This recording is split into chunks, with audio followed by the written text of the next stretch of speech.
Welcome back out to Coors Field in Denver. After a lengthy rain delay, we are just about ready for baseball. Along with Danny Graves, I'm Tommy Thraw. Great to be with you this evening.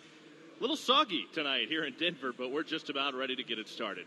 Here's the starting lineups once more for tonight's game. And tonight's starting lineups presented by McDonald's Restaurants of Greater Cincinnati. Start your day off right no matter what time it is with our all-day breakfast menu. McDonald's, I'm loving it. The Reds have Senzel, Votto, Suarez, Puig, Ervin, Iglesias, Peraza, Casali, and Roark in the lineup. Facing Kyle Freeland, both starters will go ahead and make the start. They had warmed up before the game today, and they will still make their starts tonight despite the long rain delay. Nick Senzel comes to the plate, and he's ready to get things going against Kyle Freeland. And we, at long last, Danny Graves, are ready for baseball. Finally. Beautiful weather now. Now it's a nice day. The left-hander Freeland delivers outside, and it's ball one. And we are underway at 9:18.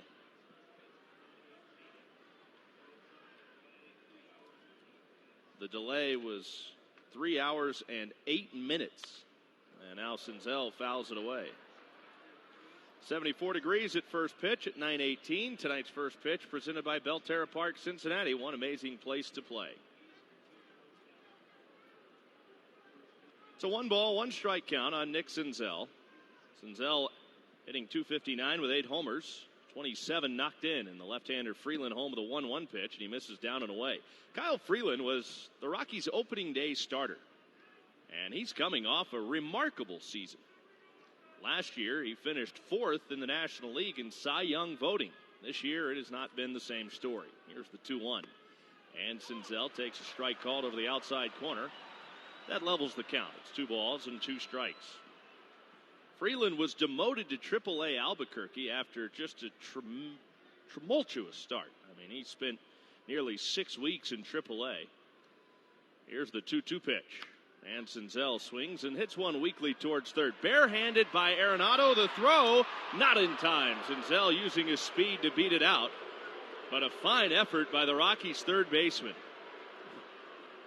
Now he's getting just a bit of grief from the Reds dugout. Good-natured, I'm sure. But the Rockies may want to challenge that. Well, yesterday was the game of challenges. I'm telling you, he didn't even use his glove on that one. That's a ball that nobody else in this league probably would have made that play even close. It was a slow chopper up the third base line. Like you said, he barehanded it and made it very close at first base. But Senzel beat it, no challenge, and now Joey Votto. .264, 8 homers, 22 knocked in for the left-handed hitting Reds first baseman. The pitch to Votto, and he fouls it straight back for strike one. We're talking about Freeland. He's making his 13th start of the year. This is his first since returning from AAA Albuquerque. Before he was sent down, he made 12 starts. He went 2-6 and had a 7.13 ERA. That's probably not the worst of it. Here's the 0-1 instead of toss to first to check on Senzel, and he's back safely. He was giving up home runs at an alarming rate. Now, that's not unusual at this ballpark. But when you factor that he gave up 16 home runs in just over 59 innings and compare that to what he did last year where he gave up only 17 home runs the whole year, that's a staggering number. And the pitch is a strike to Votto in the outside corner, and he's ahead 0-2. And that's in just over 200 innings last year with the 17 homers. But there's a reason, and it's not just because of Coors Field, and I'm sure we'll talk about that particular reason throughout the ball game. We talked about it last night, and we'll talk about it again. Yeah, there are a number of factors, and part of it just has to do with him adjusting. Quick throw over to first base, and again, Senzel dives back safely. He is a threat to run, 8 steals this year in 11 tries. Freeland knows that, but the left-hander keeping the Red center fielder close at the bag. 0-2 on Votto. Freeland picks up the sign from Iannetta, and now he brings it home. And Senzel is running, and Votto sprays it foul to the left, out of play. Still no balls and 2 strikes. His numbers down in AAA were not great. I mentioned he went down to Albuquerque, made 6, well, he was down there for 6 weeks, made 6 starts, and went 0-4 with an 8.80 ERA. but his last outing on July 3rd was much better. Showed flashes of what made him so good a year ago. Went 7 innings, gave up just 1 run and 9 strikeouts. Here's the 0-2 pitch again to Votto. And he weakly rolls one towards the middle. Glove by McMahon. Glove flip to Story at second. On to first, double play, and a nifty 4-6-3 twin killing. Well, they just continue to dazzle with the gloves out there. And McMahon, who's not a normal second baseman at this level, didn't even use his hand on that one. Just flipped it with his glove to Story, and Story made a good little turn to get the double play. And Story was in a weird position because he was shifted a little bit towards the middle, so he had to come to the bag. Plus, he was making a play on the ball initially. Had to redirect to the bag, so he was coming from behind it as opposed to coming across the backside. And now the first pitch to Eugenio Suarez is taken outside for ball 1. Nobody on now, 2 outs in the top of the first inning. Suarez hitting .248, 21 homers, 55 knocked in the pitch. Freeland misses up and away. It's a 2-ball, no strike count on Eugenio Suarez.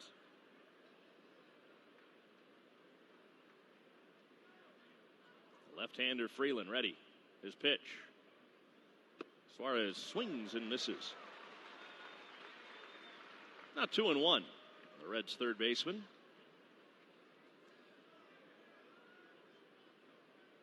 We will get into, as you mentioned, the grip. That was kind of part of the problem that Freeland was having up here. He really got off to a pretty good start. First couple of starts looked like normal Kyle Freeland. In fact, his first start of the year, he was very good. Opening day, here's the 2-1. And a swing and a miss, and the count is 2-2. And then all of a sudden, he'd get ahead of hitters, and then he couldn't get to the corners. He was leaving pitches out over the middle of the plate, and that is a dangerous, dangerous trap to fall into at this level. Absolutely, and especially at this ballpark. And it was all mental for him. The 2-2 up and in on Suarez. He spins out of the way, and the count runs full. 3 balls, 2 strikes. You know, his stuff was still there. It just when he got wind of the balls being different this year as opposed to last year, it got in his head a little bit, and he could not make his pitches. He was throwing too much of the heart of the plate. There's the payoff. And a swing and a miss. Good off-speed pitch down and in to Suarez. He swung through it and strikes out. Kyle Freeland has his first strikeout of the night. Rockies come to bat. No score, bottom of the first inning, and I'm sure Tanner Roark is very eager to throw his first pitch of the night, and here it comes to Charlie Blackmon, and he peppers the outside corner with a first pitch strike, and it's quickly 0-1. Roark is making his 18th start of the year. He's 5-6, his ERA just over 3.5 at 3.51. The 0-1. Down and away to Charlie Blackmon, and the count is even. 1 ball, 1 strike. 92 in the third innings for Roark. With 30 walks against 92 strikeouts. The league has hit .249 against him in the 1-1. Blackmon fouls it back. It's a 1 ball, 2 strike count on Charlie Blackmon. 326, 20 homers, 57 runs batted in.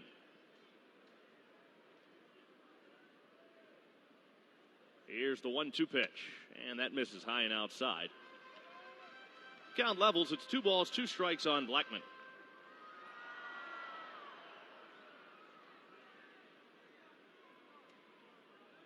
Roark cites the sign from his catcher, Kurt Casale, and now delivers, and Blackmon splits his bat as he rolls one right past the third baseman, Suarez, and it trickles softly into the outfield grass for a leadoff single. Man, you hate that. You make a good pitch, and then they just throw the bat out there and splits it in half and hits it where nobody is.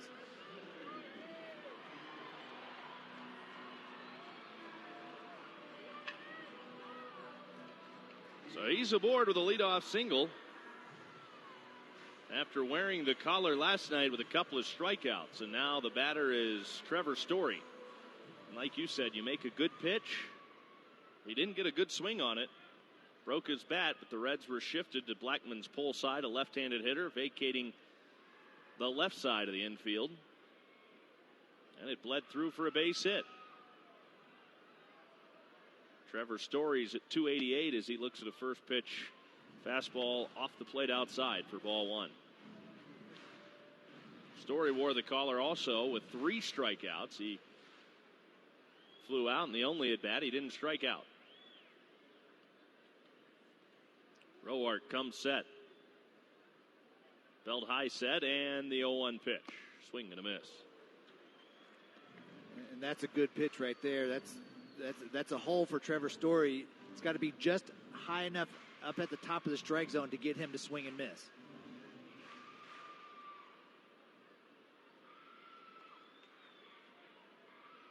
Roark checks over at first as he comes set.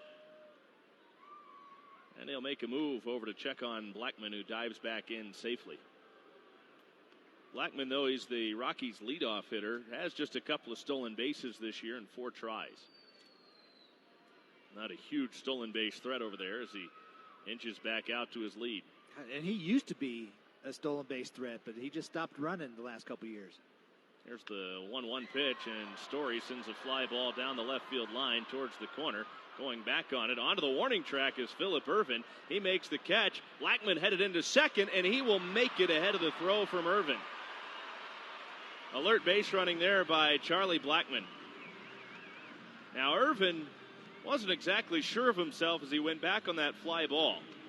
In fact, at the last moment, instead of having a chance to set up under it, he had to reach out for it. And then took his time getting it back into the infield. And Tanner Roark was not amused at what he watched transpire there. Well, like you said, Phillip Ervin's trying to do everything he can to catch that ball, and I don't blame him. But in my opinion, Nick Senzel has to be screaming that Blackman's tagging. And the pitch is outside, and the count is 1-0. You can't,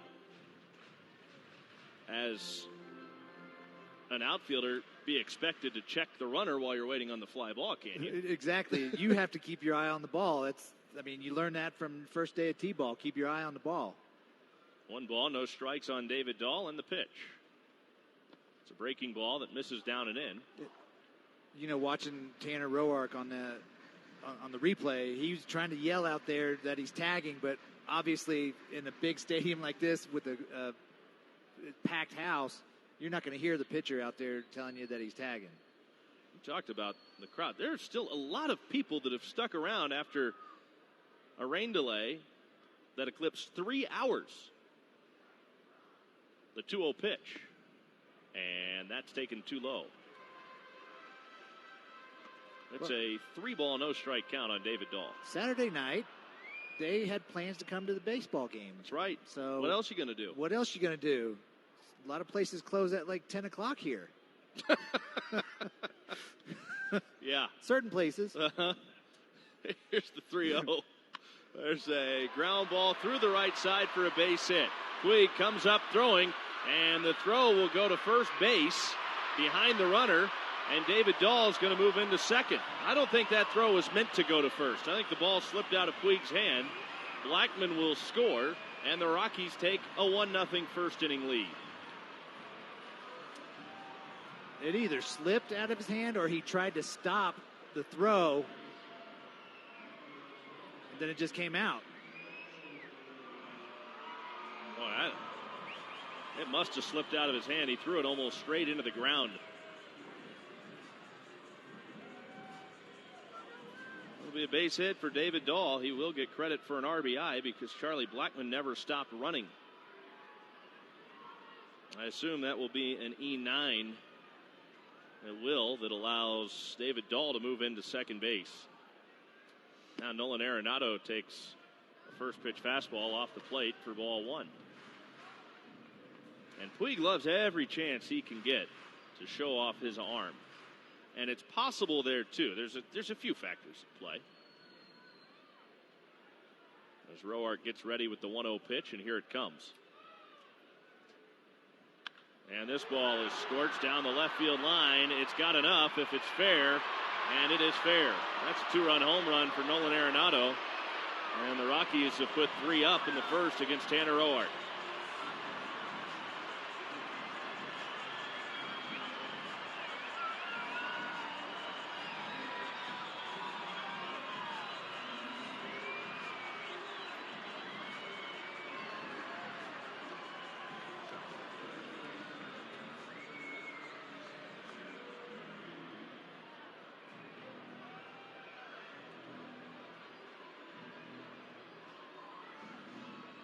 That'll bring up last night's hero, Daniel Murphy.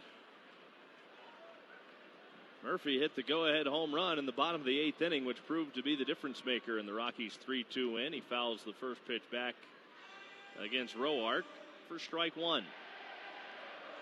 For Arenado, that was his 21st home run of the year. RBIs 68 and 69.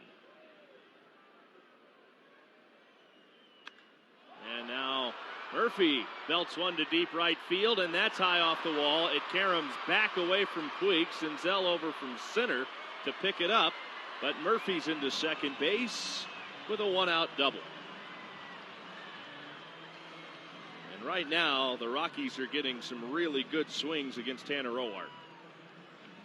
Well, last couple batters, just ball up in the zone just a little bit. With Arenado, it was up, middle in. And same thing right there with Murphy. It was up and middle in to the lefty. David Dahl, he got behind in the count 3-0, and he had to come back with a strike and gave up a hit there. So after a long delay, sometimes you get in that little bad comfort zone where you just can't find the strike zone, and it's hard to get it. It's hard to get that feel.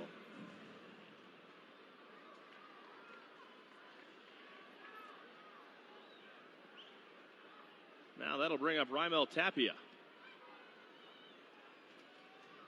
Murphy at second, one out, and the pitch is grounded sharply but foul outside of first. Strike one to the left-handed hitting left fielder. He stands in at .263 with 6 homers and 27 runs batted in.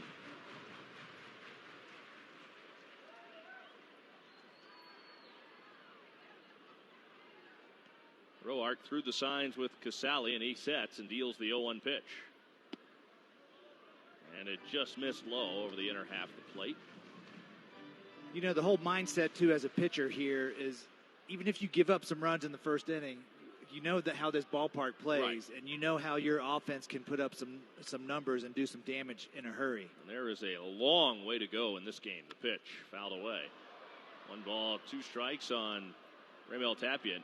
Roark has pitched pretty well in this park. We're talking about it before the game. He is making his second start. And his only other start here, he went 6 innings, gave up 2 runs on 6 hits. That was now the 1-2 pitch, and this is grounded just fair inside the bag at third and down the left field line. Another run will score as Murphy comes home, and the throw into second base in time to get Tapia. Well, he tried to stretch it into a 2-base hit. Ervin got to it quickly down the line and came up and threw a strike to Jose Peraza at second base, who tags out Tapia easily for the out.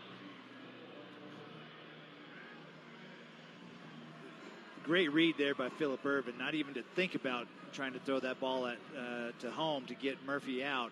Made a perfect throw there to second base. That is his first outfield assist of the year. The Rockies now lead it 4-0, and the first pitch, a cut and a miss by Ryan McMahon, strike one.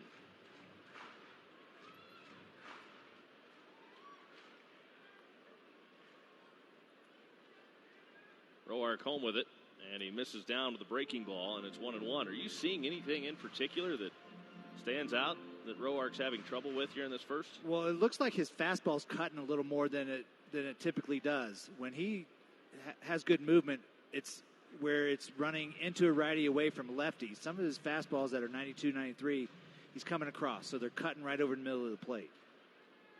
And normally you think if it's got a little extra movement, isn't that a good thing? But that can also work against you. Yeah, not the accidental cutters. The 2-1, and this little flare into left field, and that'll fall for a hit in front of Ervin.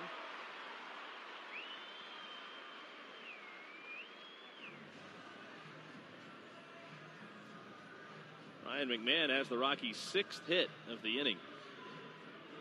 He's on with 2 outs ahead of Chris Iannetta. He handles the Rockies' catching duties tonight. When you come to see the Reds, be sure you've downloaded Ballpark, the official Great American Ballpark app. Check in at the games to unlock special offers, exclusive content, and seat upgrades. Download Ballpark for free and play Baseball Bingo, presented by Dynegy. First pitch strike to Chris Iannetta, and it's 0-1. And a lot of times when you have a pitcher like Roark on the mound, the Rockies know that he's going to challenge guys, and he's going to come right after you. So after a long delay, they're chomping at the bit, ready to swing the bats, and Roark's around the plate, and they're capitalizing on his mistakes. The 0-1 pitch, and Iannetta takes a breaking ball in the dirt outside. 1 ball, 1 strike on Iannetta. Runner at first base, 2 outs. The Rockies have plated 4 here in the opening inning.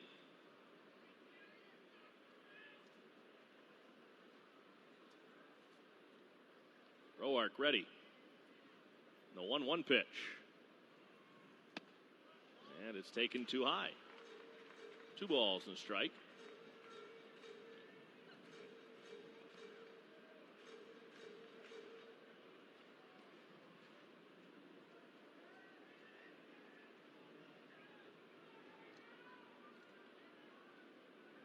From the belt, Roark. Home to Iannetta with the 2-1 pitch, and it's a ground ball foul outside of third. And the count squares at 2 balls and 2 strikes.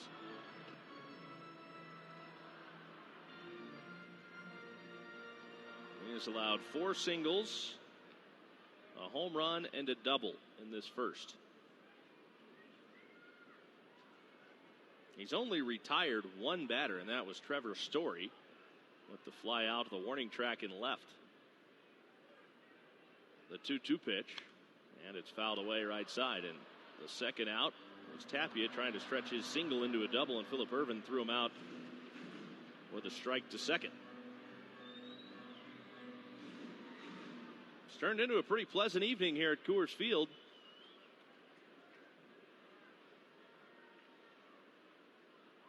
Not even a whisper of a wind through this place. It was howling earlier when the storm came through, and now the 2-2 pitch.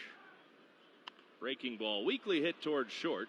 It'll be gloved by Iglesias. He'll scoop it to Peraza, covering to force out McMahon. The Rockies are finished after a fruitful first. They score 4.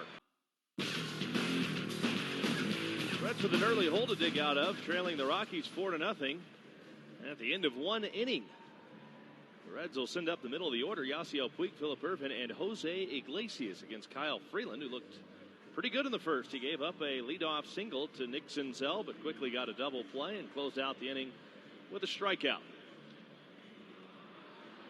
Western and Southern Financial Group wants to help strike out cancer all season long. Every time a Cincinnati pitcher strikes out an opposing batter, Western and Southern will make a donation to the Barrett Cancer Center. As Western and Southern says, when it comes to fighting cancer, we're all in this together.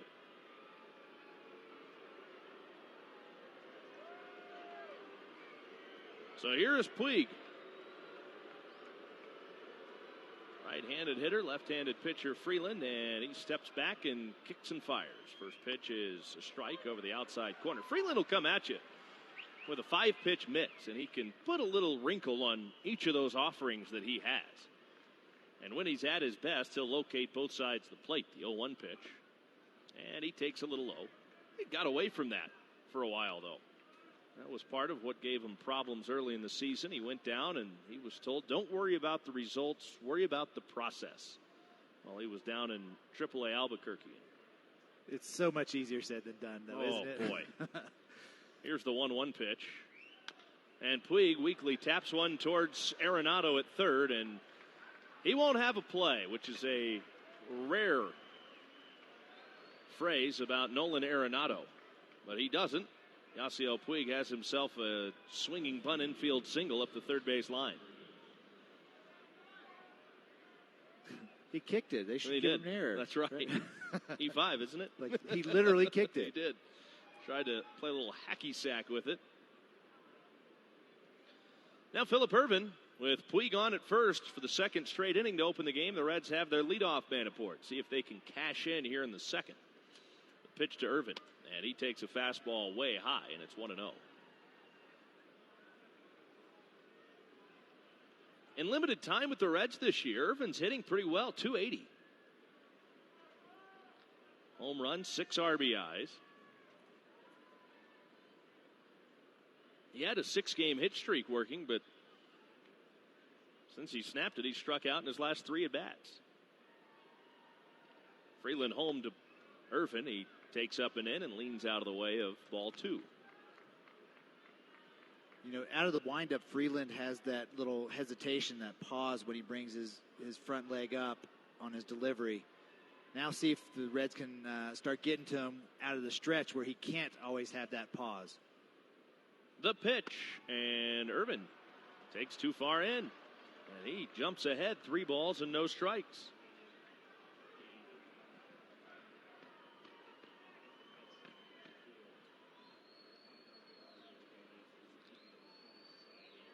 Here comes the 3-0 pitch, and Ervin taking all the way. Looks at a strike over the outside corner. It's 3-1.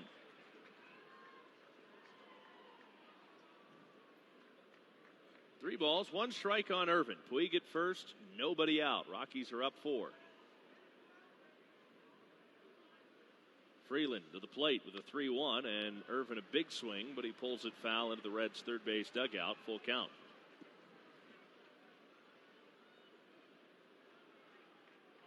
Jose Iglesias waiting in the on-deck circle, hoping to have a chance to bat with somebody in scoring position. Count is full on Ervin. Freeland has the sign from Iannetta. Checks Puig at first with a long look. Now to the plate, and Ervin swings, and it's a little blooper out behind first base. That's going to fall, and the throw goes to first, and Ervin beat it. Boy, Puig was really caught between two minds there, leaving first. He didn't know whether to take off for second or hold. He didn't quite go halfway because he couldn't. But that ball just barely dropped over the head of the first baseman, Murphy. And then McMahon came over and picked it up from second. Gave a strong throw to Freeland at the bag, but it was too late to get Ervin, and Puig able to advance to second because the throw went to first. And because that ball had so much spin on it, it spun away from Murphy and McMahon, where they had no chance to throw it second to get Puig. Well, that's exactly right, because all Murphy's momentum, or McMahon's momentum rather, was going towards the right field line. I mean, that's almost an impossible throw for a second baseman to turn and try to get the out at second. First pitch missed to Jose Iglesias. Well, hit them where they ain't, right?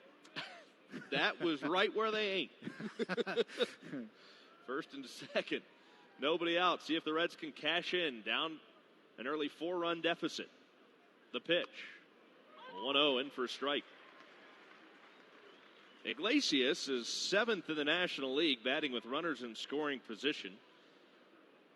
A large sample, too. 64 at bats. He has 24 hits for a .375 average.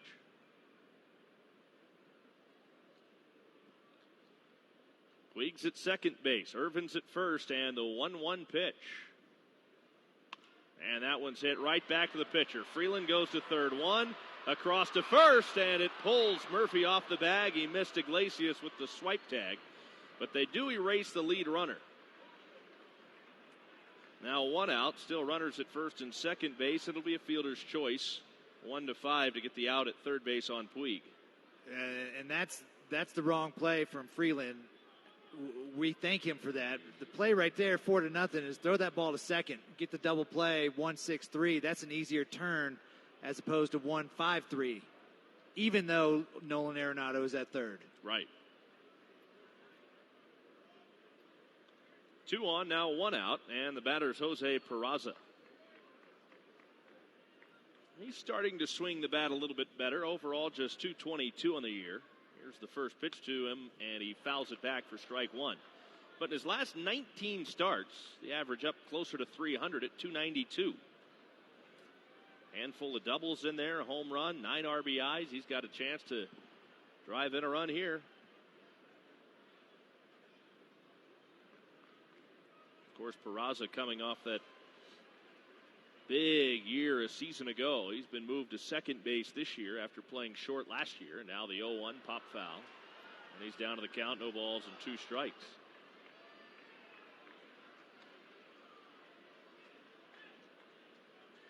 Fans, time now for the Cincinnati Bell trivia question of the game. Text the word vote along with your answer of A, B, or C to 66128 for your chance to win a pair of tickets to the Reds Hall of Fame and Museum, a $25 Skyline Chili gift card, a $25 Dunkin' Donuts gift card, and a free haircut from Great Clips, brought to you by Cincinnati Bell, connecting what matters. Very confident already. Are you really? Yes. Okay. I don't even know what it is, though. Oh, you'll find out soon enough. The 0-2 pitch to Peraza, way too tight. In 1959, a movement was underway to create a third major league called the Continental League. In this 8-team circuit, franchises were planned for Dallas, New York, Atlanta, Buffalo, Houston, Minnesota, Toronto, and Denver.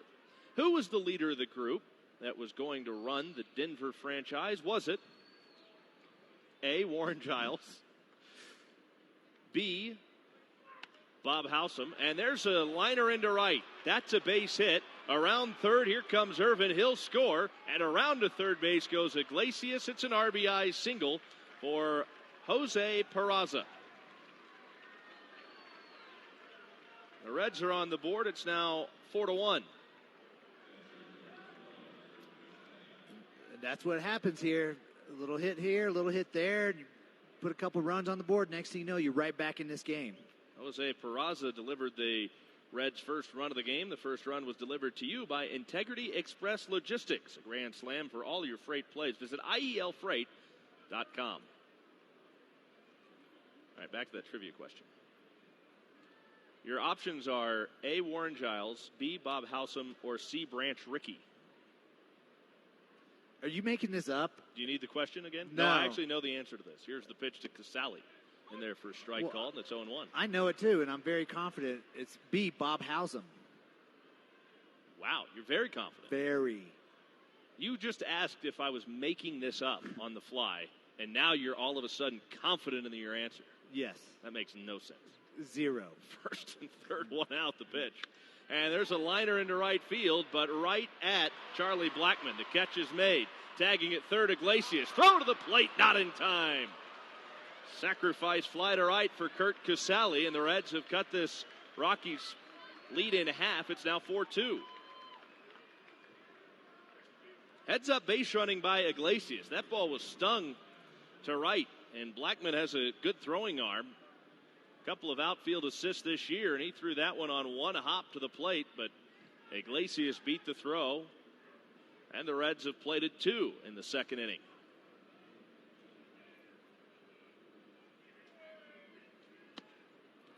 And the first pitch missed for ball 1 to Tanner Roark.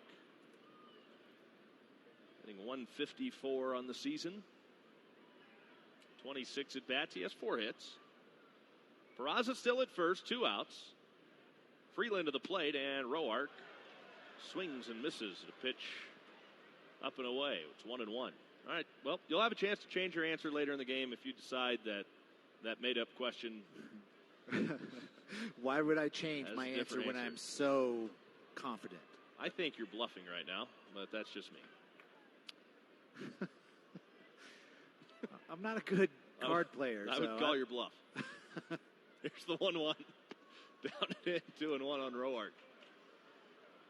It's almost the thought of, if I'm wrong, I'm going to go down swinging hard. Hey, that's good. You know? No, that's it's like umpiring. If you're going to be wrong emphatically. Right. Convince people you know what you're talking about. Exactly. Yeah, I got you. The 2-1 pitch to Roark. He reaches for it, pops it down the right field line, and that'll find its way a couple of rows deep into the seats. 2 balls, 2 strikes on Tanner Roark. I want to thank the folks that are sticking around late night with us tonight back in Cincinnati. This game got started locally at 9:18. That is 11:18. Yeah. Back in Cincy. Well, Saturday night, they should be awake, right? Yeah. Nothing else going on. Yeah. Things don't close at 10 there like they do here. 2-2. Roark barely got a piece of it, fouls it back. Boy, for nothing being open last night, it was sure packed on the walk back home. Well, there was 41,000 plus here last night. That's true. Yeah, it takes a long time to disperse the area. It does. It does. You're right. 2-2. Peraza at first, 2 outs. Freeland sets, checks and deals, and a swing and a miss, the breaking ball. Roark down on strikes. The Reds are finished off after a productive second inning. Couple of runs on 3 hits. They leave 1. To Coors Field in Denver. Rockies have a 4-2 lead, but the Reds getting a couple of runs in the top of the second inning. Now it'll be Kyle Freeland before the top of the order with Blackman and Story bat against Tanner Roark. And we're pleased to be joined by our good friend, and in the words of Marty Brenneman, we hope yours, Bobby Nightingale. How we doing, Bobby? I appreciate the extra word saying that you hope others are my friend as well. Yeah, we certainly hope. Can't speak on behalf, but we certainly hope that. They should at least be impressed that I'm still awake. You are. Did you take a nap during the rain delay? No. Good. Ate a few extra hot dogs, but that was it. No. The 0-1 is swung at and missed by Freeland. He's down to the count. No balls, 2 strikes. He's 1 for 12 with the stick this year. Well, the offense, boy, it's been something that's been kind of a roller coaster for the Reds this season. Here's the 0-2 pitch. Misses, 1-2. Is there anything that can kind of level that out a little bit here in the second half? Yeah, I mean, they're hoping that, kind of the team focus is we got to get on base more, however that is, whether it's more walks, just getting more hard contact that's going to lead to hits. But like you said, it's been so up and down. Like in April, everyone remembers that big slump. May, they were one of the best offensive teams in the National League. June, they scored tied for the fewest runs in the National League. And then July, they're averaging fewer than 3 runs a game. So it's just, you had that peak in May, and then besides May, it's just really been an uphill climb all season for them. 1-2, lined over the shortstop Iglesias. That's a base hit for Kyle Freeland. Well, he hit that like he knew what he was doing. That's a leadoff single for the Rockies pitcher. And back to the top of the order now. The always dangerous Charlie Blackman got a base hit and scored in that Rockies 4-run first inning. Is there any explanation at all for the offense and just kind of the ebbs and flows that we've seen so far? I mean, there's a normal level of that you experience during the season, but this is a little beyond that, isn't it? Yeah, I mean, I asked players, is there any way you guys can explain it? And they didn't really have an answer for it. I mean, they all believe in the talent in the room. They think they have too much talent to be one of the worst hitting teams in the major leagues right now, but there's just no easy formula for it. It seems like you've seen some guys go on hot streaks like Puig and Votto before the All-Star break. Suarez has been hitting well, but they haven't really had like a team-wide, we're going to hit well for 2 weeks besides when they won games in May. Sure. Charlie Blackman ahead of the count here, 1 ball and no strikes. Roark home with it, and Blackman tips it foul into the mid of the catcher, Kurt Casale, for a strike. Well, that's going to be a big factor to this team's success, because when you look at it, when they've played well, they've hit well. The pitching's been pretty consistent. Yeah, right. All through the first half. So, I mean, if you look at the bullpen's had its struggles in the past couple weeks. 1-1, hit on 1 hop to Peraza. He goes to Iglesias. 1 on to first. That's a double play. 4-6-3, erasing Kyle Freeland's leadoff base hit. Now the bases are clear with 2 outs for Trevor Story. As you mentioned, the bats seem to be in the lineup. Right. Just bring them all all together. together. You look at like Gino Suarez, he had a really bad slump throughout June. Pitchers were just throwing him a ton of breaking balls. He said the main difference right now, he's not trying to chase. He's not swinging at balls in the dirt. And, he's hit 5 home runs in the last 8 games coming into today. So, it's just one of those things where, players admit it's frustrating. They think they're better than what they've shown, but numbers are what they are so far. And I think it's a big reason they're in last place. Trevor Story grounds it foul outside of third. The count is 0-1 now. Well, this team's going to hit. They, like you said, they have way too much talent, and they believe that. But, when you go through those slumps, unfortunately, the other pitchers are throwing good games. And it's a bad combination, and the next thing you know, you feel like you just can't do anything. So it's a long season, and everybody goes through the slumps. Hopefully they just get out of it quick. 1 ball, 1 strike on Story in the pitch. Up and in, 2 balls and a strike. Bases are empty, 2 outs. The Rockies lead the Reds 4-2. We're visiting with Bobby Nightingale from the Cincinnati Enquirer. And you had a chance during the Futures game to head up to Cleveland and talk with Taylor Trammell. How'd that conversation go? The pitch misses, 3-1. Yeah, he's one of the most outgoing guys in baseball, I think. I mean, especially among the minor leaguers. Just asked him about his season. It's been kind of up and down for him. He's disappointed in his power numbers. He has 5 doubles and 5 home runs in half a season, both lower than usual. Line down the left field line, but pulled foul by Story, 3-2. But he ranks, top 5, top 7 in on-base percentage. So he talked about, he just needs to become more consistent. He feels like he has some bad habits. And then at the Futures game, it was pretty cool. Before the game, he met King Griffey Jr. for the first time. Oh, wow. And you could just tell how starstruck he was. Like, Griffey kind of motioned to him, come over, let me talk to you. And he looked around, like, in both directions. Was like, me? Talking to me? Like, that's a cool story. Well, strike 3 called inside corner. Trevor Story didn't like the call at all, and he lets James Hoy know about it. But he's down on strikes. Rockies lead the Reds. Nick Senzel will lead off the Cincinnati Charge in the third. Joey Votto and Eugenio Suarez are set to follow against Kyle Freeland. Senzel, a base hit his first time up tonight. Looking for his second knock of the evening, and Freeland brings it home, and Senzel swings and misses. Strike 1. Boy, the weather that came through here when the delay started, we were told right before first pitch that the game would be delayed. And now Senzel smokes the 0-1 to left field and hit deep. Backing up the left fielder, Tapia leaps. It's off his glove, and it rolls to the wall. Senzel not stopping around second, on his way to third, and he slides in safely with a 3-base hit. Good effort by Raimel Tapia out in left field. He made a leaping attempt as he got to the warning track, reaching up over his head. Arm extended out towards the wall, and it just looked like it hit off the palm of his glove and then rolled away from him. And Senzel never hesitated as he circled the bases to third, and the Reds are in business to start the third.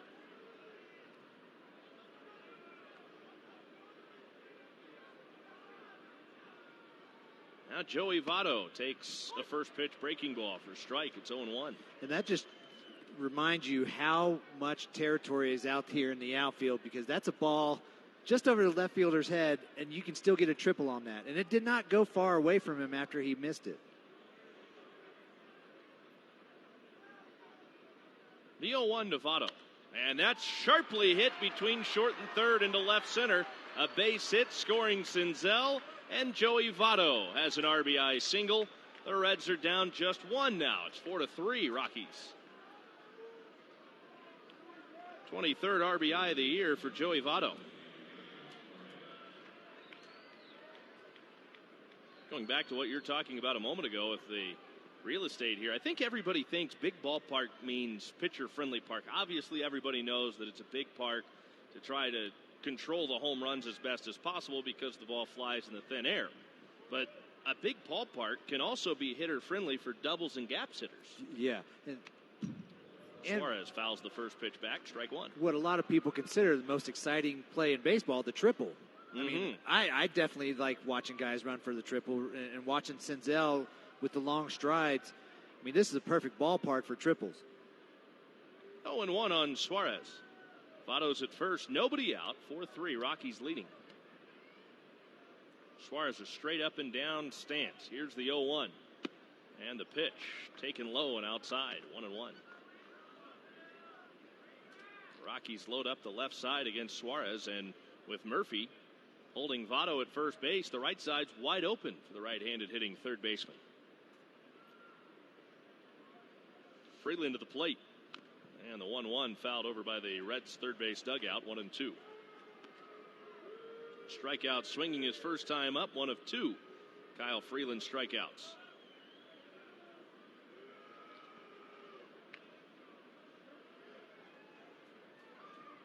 There's a lot of acreage to cover for outfielders here at Coors Field. The 1-2 pitch. In tight, Suarez twists out of the way to watch the count even up against him. 2 balls and 2 strikes.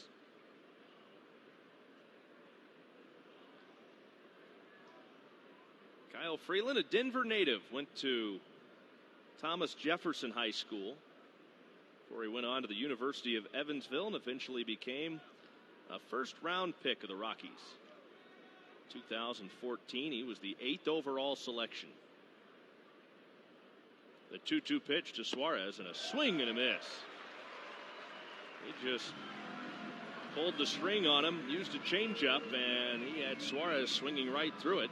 Second time tonight he's carved up Suarez. Third strikeout of the game overall.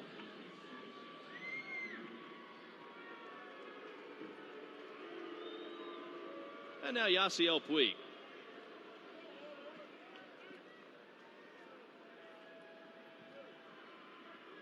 Base hit his first time up. Didn't hit it hard. It was a far cry from a rocket, but it did the job. A slow roller to Arenado at third. Here's the first pitch. And Puig swings and misses. And you think back to last night, and Puig went 0 for 4, grounded out 3 times and popped out on the infield. And he has not hit the ball well at all in these first 5 at-bats since the break. Of course, he went into the break hitting missiles all over the yard. 0-1 on Puig. Here's the pitch. He hits this one hard. Right center field and deep. Back goes Blackmon. He leaps at the wall, and he makes the catch. Leaping into the wall at the 375 sign to take a hit and extra bases away from Yasiel Puig. You know, watching that off the bat, you thought it might have had a chance, but it sounded funny, like he didn't get all of it. And Blackmon knew that from the get-go. He got back to the wall very quick. And right in front of the fence makes that leaping catch, and now 2 men are out. Votto scrambling back to first base to avoid getting doubled off. He's there with 2 outs, and now Phillip Ervin. And that's a good out, so to speak, because he let the ball come to him, and he drove it with some authority. So hopefully that'll turn into some more good at-bats. Votto started and stopped on the pitch, which misses into Ervin, 1-0. Well, yeah, I was just mentioning how in his first 5 at-bats since the break, hadn't hit the ball hard, but there he did, even if he maybe got it a little bit off the end. 1-0 on Ervin, the pitch. Too tight, 2-0. Sometimes it takes those little soft roller infield hits to get you going again, doesn't it? Well, yeah, and that's what he did in his first at-bat, Yeah. the slow roller, and then he put a good swing on that one. So hopefully that's getting his timing back. 2-0 on Phillip Ervin. Singleton scored in the second. Reds are down by a run, batting in the top of the third. Here's the pitch. Ervin takes low. He's ahead 3 balls and no strikes.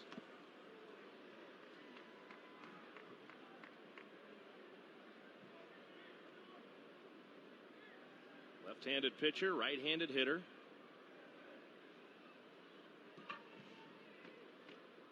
Freeland to the plate with a 3-0 pitch, and Ervin takes a strike right at the top of the zone over the inside part of the plate. 3-1.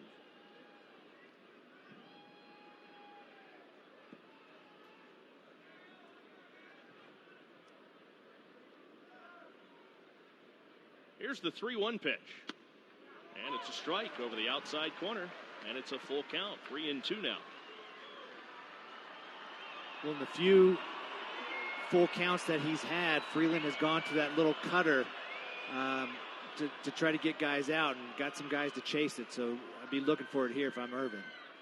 He's home with the payoff, and Ervin sends a line drive to left center field. Nobody's there. That's down in the gap for extra bases. Votto around third. He'll score easily.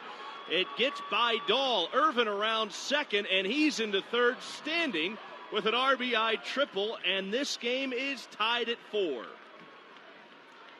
Welcome to Coors Field, ladies and gentlemen. David Dahl did everything he could. He tried to slide over to cut that ball off, and it still got by him. Well, and the 3-2 pitch, Ervin definitely was looking for that cutter, and that's what it was up in the strike zone. And as you mentioned, Dahl tried to cut it off, but it's wet out there, and he took a nice slide. The ball definitely got by him. And when the ball lands on that wet grass, it tends to skip a little bit, too. It can take off on the outfielders, and that's what it looked like it did there. The first pitch, a strike to Iglesias. It's 0-1. These grounds are About as well manicured as you will find in baseball. Here's the 0-1 pitch to Iglesias, and it's up and in. The count is even, 1 ball and 1 strike. Of course, all the fields drain well, but it's grass. It's still going to be wet after it rains. Yeah, you can't have a giant blow dryer out there to dry out the whole field. Ervin's at third, representing the go-ahead run with this game tied at 4. The pitch, and Iglesias pops it out behind second. McMahon out, Blackman in from right. It's Blackman calling for it to make the catch, and the side is retired. But the Reds get 2 more in the third and tie this game up at 4.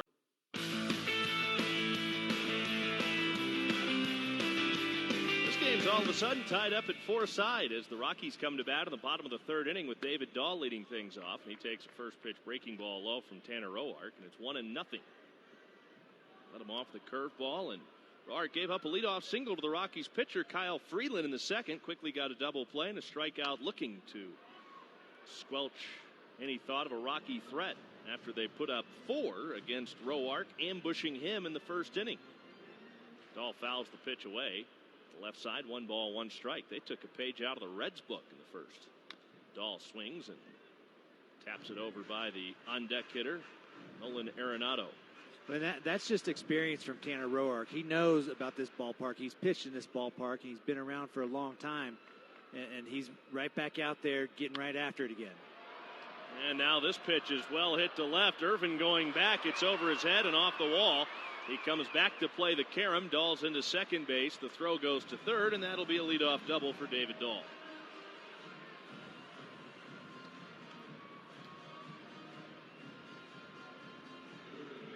That ball just ran right back over the plate. And Casale, you could see, was setting up on the inner half. And when Tanner Roark's ball moves that much, he's better off throwing it at the hip of the left-handed batter and getting a lot of that movement to come back over the plate. That caught too much of the plate there. Well, that's the thing I was going to ask you. Are you, as a pitcher, when you know you're getting a little extra run on your pitch and a little extra movement, is that an easy adjustment for a pitcher to kind of adjust where you started out? First ball swinging, Arenado pulls it sharply foul outside of third. Yeah, anywhere else but Coors Field. Yeah, but see, the thing about it is when you try to make adjustments on if your ball's moving too much or not enough, it's hard to do that because if you're not used to pitching here a lot, you don't think your ball's going to move as much. Right. 0-1 on Arenado. The pitch. And it's off the outside corner. The count is even, 1 ball, 1 strike. I would think that could be a difficult mental block to get over as well. You know, you're used to starting a pitch at a certain spot. Now all of a sudden, ball's running a little more. You have to start it farther in or farther away. Now the pitch, and Arenado cues one on the ground just inside the bag at first. Here comes Dahl to the plate. He'll score. And Arenado has an RBI single. Rockies are back on top. It's 5-4. Well, that's just not fair right there. That's an excuse me hit. I know Arenado's a very good hitter. He just tried to put the ball in play and hit it where it was pitched, but gosh, I hate those. How about that for an inside-out swing, too? That ate him up. Pulled his hands in tight to his body, too, and just cued it right between Votto and first. Daniel Murphy up now. 1 on. Still nobody out in the third, and the pitch misses high and wide for ball 1. Hey, Reds fans, no more need to eat out when you can enjoy the ultimate appetizer from home with JTM's new Craft House Creations beer cheese and pretzel bites. Find this favorite game day snack in your grocer's freezer. JTM, let's create great dishes together. And the pitch is lined to center. That'll fall for a hit in front of Senzel. Arenado, an aggressive turn. Senzel throws behind him and safe. Arenado just got back in. And that was more around the tag of Iglesias than it was the throw. Because the throw beat him. Yeah, he had to have had a little swim move there. Getting his arm around the tag. And Senzel comes up quick and makes a good throw. It's a little short hop to Iglesias, but of course Iglesias gets everything. That's just if he ends up being safe, that's a great slide. And the Reds trying to figure out if they want to look at it. Arenado slipped when he slammed on the brakes, and the Reds are going to take a look at it. Arenado slipped when he slammed on the brakes, and the Reds are going to take a look at it. Arenado slipped when he slammed on the brakes, and the Reds are going to take a look at it. Arenado slipped when he slammed on the brakes, and the Reds are going to take a look at it. Arenado slipped when he slammed on the brakes, So they will review this. The Barbasol manager, or the Barbasol Close Shave Manager Review is brought to you by Barbasol Razors. Here's a no-brainer. Barbasol is making razors. Try the Barbasol Ultra 6 Plus razor today. Seriously, how many challenges have we had? Like 17 already last 2 days? This is the 37th. But no, that was an interesting play. You could watch Senzel. He hesitated coming up throwing, and you could think, well, if he doesn't hesitate, he's got him. Well, if he doesn't hesitate, the throw's probably going to the cutoff man towards third. Correct. He kind of wanted to wait and see what Arenado was going to do. Once he saw him slam on the brakes and slip, that's when he alertly threw to second. It's really hard to see where the tag is. It looked like he tagged Arenado's left shoulder before he got his right hand in there. This might be the look. I don't think it's going to be overturned because I don't know that you can definitively tell. Well, that one looked pretty definitive. You just can't see where his hand is on that view. Right, but did you hear the crowd? Yeah. But going back to Senzel, your first thought as an outfielder on a base hit with the man on first is you're going to get up and throw 2 bases ahead. You're going to throw to third. But when he saw Arenado slip, he had to hurry up and get rid of it.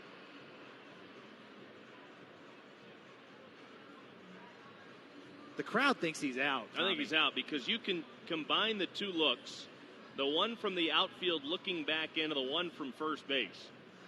The question is on the view from first, where exactly does he tag him? And they're going to call him safe. Well, never mind. I think Arenado thought he was out. Yeah, well, and this is the problem with instant replay. This is why I don't like instant replay. And it's not just because it went against the Reds. It's almost like they don't want to reverse a call that somebody in New York thinks is the right call. Mm-hmm. So frustrating. I got you. First and second, nobody out. And Raimel Tapia takes a first pitch breaking ball down and in. Left-handed hitting left fielder with a base hit. And an RBI. His first time up. Part of that 4-run first inning. Rockies are up 5-4, batting in the bottom of the third.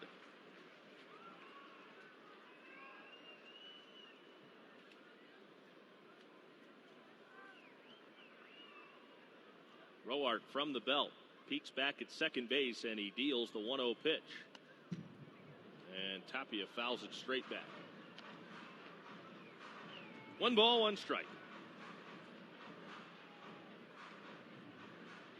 Tapia was used off the bench last night in the 7th inning as a pinch hitter. He struck out. Against Sonny Gray. Strong start last night. He went 7 innings, gave up a run on 5 hits. Here's the 1-1, Roark to Tapia. And he sends a fly ball, short center field. Senzel comes racing in. Iglesias out, but Senzel will get there and make the catch. That's the first out of the third.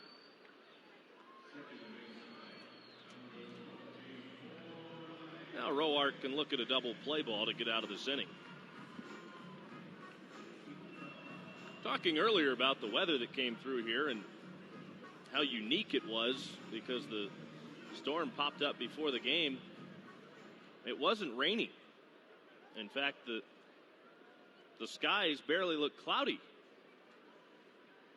But we were informed the game would be delayed. And they thought that the cell that was causing the delay, once it hit, would be brief. The pitch, a swinging strike to Ryan McMahon, and it's 0-1. Nobody dreamed that it would continue to build right on top of us. And boy, the rain just came wave after wave. It would rain hard, let up, then another deluge, and it was like that for 3 hours. The pitch, low and outside, 1-1 on Ryan McMahon. And then flashes of lightning all over the sky. I mean, the lightning, the laser show put on by nature was spectacular. 1-1 on McMahon, first and second, 1 out.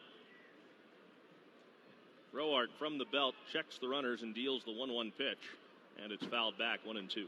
And the show that the grounds crew put on with that tarp was amazing. I mean, they were right on top of it, getting the tarp out. in time and then pulling it off while the rain was wrapping up. Yeah. One of the grounds crew guys fell under the tarp and just randomly appeared on the other side. Boy, that's a tough one right there when that happens. Yeah. Here's the 1-2. Fouled away. I wonder if he's dried out yet. Probably not. He was soaked. Fell under the tarp right about the time they pulled it back from left field. It was pretty much right as you got to the edge of the infield dirt. Well, they're not stopping. They went on with it.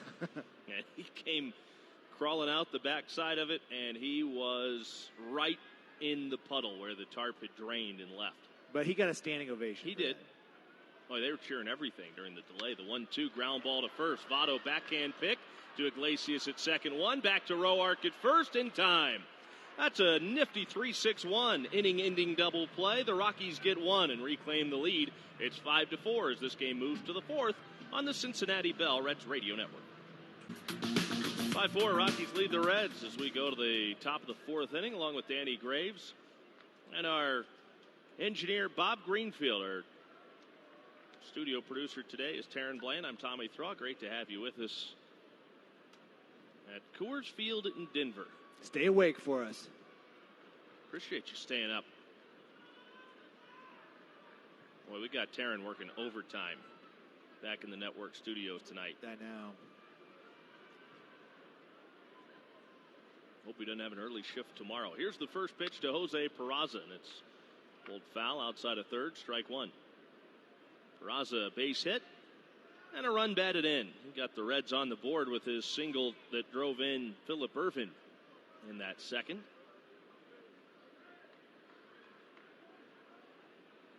The 0-1 pitch, down and away. 1-1.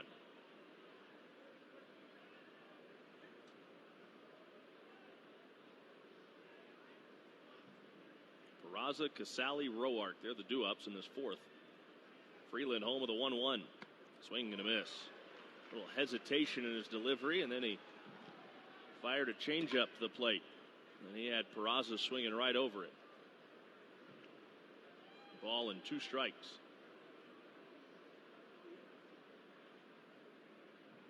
The 1-2 pitch. Another hesitation delivery, and Peraza sprays it foul.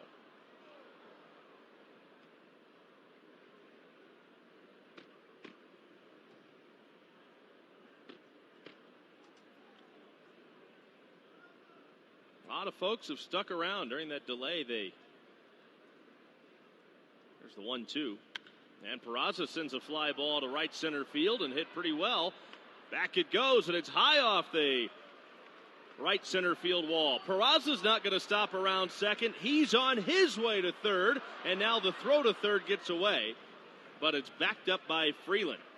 That's a 3-base hit for Jose Peraza to start the Reds' fourth. And the fourth inning begins the same way the third did. The Reds have their leadoff man on for the fourth time in as many innings. Well, they're seeing the ball pretty well out of Freeland's hand right now. And almost fighting at the bat rack. This is what you expect out of this offense, though. This is we talked about it with Bobby Nightingale when he was in here. And, I mean, they have the players. They have the personnel to get on a hot streak and drive in some runs here. Now Kurt Casali, and he swings and grounds one just foul outside of third. The count is 0-1. Gosh, you talked about the most exciting play in baseball is the triple. We've had 3 of them tonight, right? That? Senzel, Ervin, and now Peraza. The good news is the Reds have all the game's triples. Tying run at third. The pitch. Casali grounds it left side. Backhanded by Story. Long throw to first in time, and that'll get the run in. And that's a professional at bat right there. Anything you can to get that runner in with less than 2 outs from third base.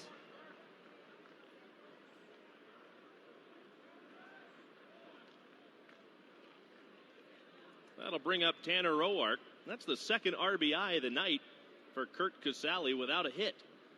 A sac fly his first time up, and an RBI ground out here in the fourth. Roark swings and fouls it back, strike one. And those are two, to borrow your words, very professional at-bats by Casale. And I've always wondered this. You hit a fly ball, get a sac fly, that's not an official at-bat. Ground ball foul. But you hit a ground ball for an RBI, it's an offer. Right. I mean, not that I really care, but no, the pitcher in you doesn't care at all. No, I don't. But as a hitter, like, why don't they get credit for a non-at-bat there? I'm right there with you. Are you? Yeah, I'm all in on that. Absolutely, because I think that's now Roark swings, reaches for it, hits it weakly back to Freeland. He gloves, checks his watch, then steps and throws in time to get the out. 2 minutes gone. And back to the top of the order, Nick Senzel. Of course, you hear those fans yelling at Roark, good hustle. You don't want your pitcher sprinting down the first base line on a ground ball back to the pitcher. Not here in Coors Field, no. When you can't breathe in this altitude anyways. That's the truth. Here's the first pitch to Senzel, and a swing and a miss. Strike one. This game is tied at 5, Reds and Rockies.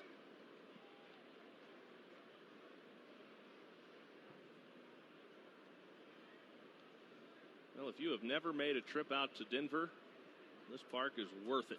The 0-1. Outside, 1 ball, 1 strike.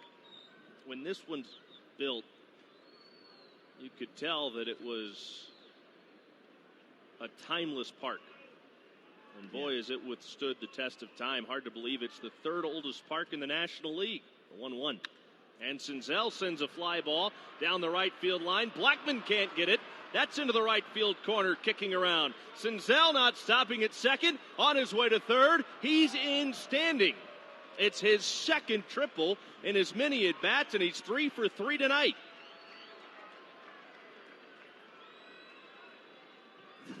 Four triples now. I love it. Who needs the long ball when you can watch guys leg out the triple? Yeah, this is fun to watch, and it's always fun to see Nick Senzel in the leadoff spot too. And I know he's very productive in the middle of the order, but the way that he gets on base, the way that he drives the ball out of that leadoff spot, I love it. And now Joey Votto, base hit in the 3rd, hit into a double play his first time up, but an RBI single in that 3rd, and now he takes a strike. He later scored the game's tying run, which made it 4-4 at the time. It's 5-5 now.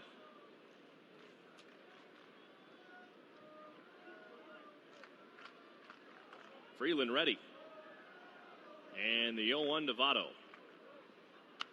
And this is hit in the air to left field, backing up Tapia. Catch is made on the edge of the warning track, and that is the final out of the 4th. The Reds, though, get 1 more to draw even yet again.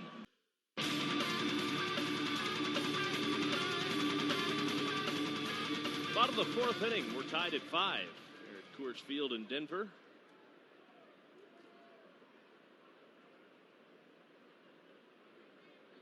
Chris Iannetta will lead it off, followed by the pitcher spot, Kyle Freeland, and then Charlie Blackman against Tanner Roark.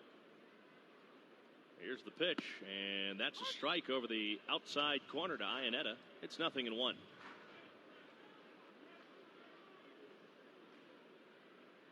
Roark into his windup in the 0-1 pitch, and that's low and in. And the count evens up at 1 ball and 1 strike.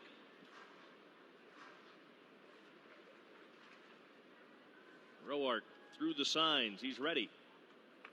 He deals the 1-1 pitch, and it missed up and away. 2 balls, a strike. The Rockies got to Roark for 4 in the 1st. He's settled down since. Swing and a miss. Good pitch there. Iannetta swung right through it. Roark hit him with that slider, and Iannetta went after it. Here's the 2-2 pitch. Came back with it. This time he buried it in the dirt. Full count, 3-2.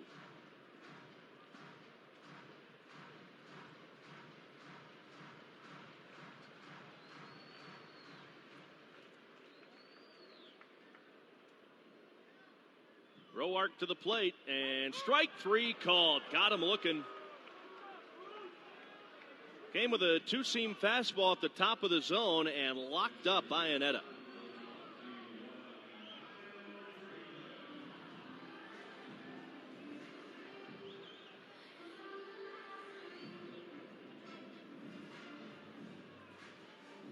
Kyle Freeland comes up with a base hit on his ledger tonight. He roped a single over the shortstop Iglesias his first time up.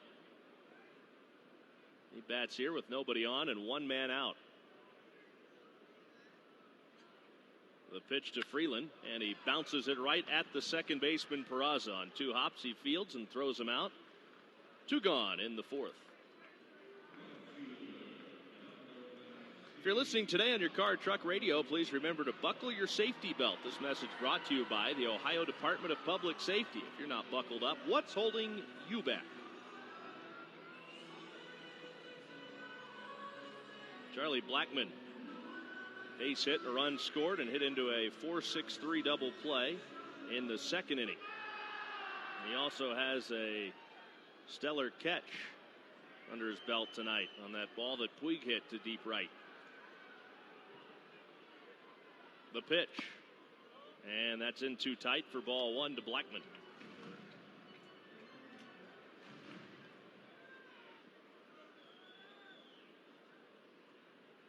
Roark brings it home, and Blackmon takes a strike over the outside corner. 1 ball, 1 strike on Charlie Blackmon.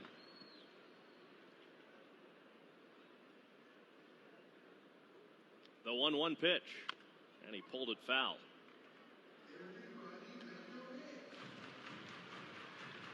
Prior to last night, Charlie Blackmon had reached base in all 32 of his home games. He had also hit safely in 28 straight home games. Both of those streaks were snapped. Part of his 0 for 4. Now he takes in the dirt. 2-2.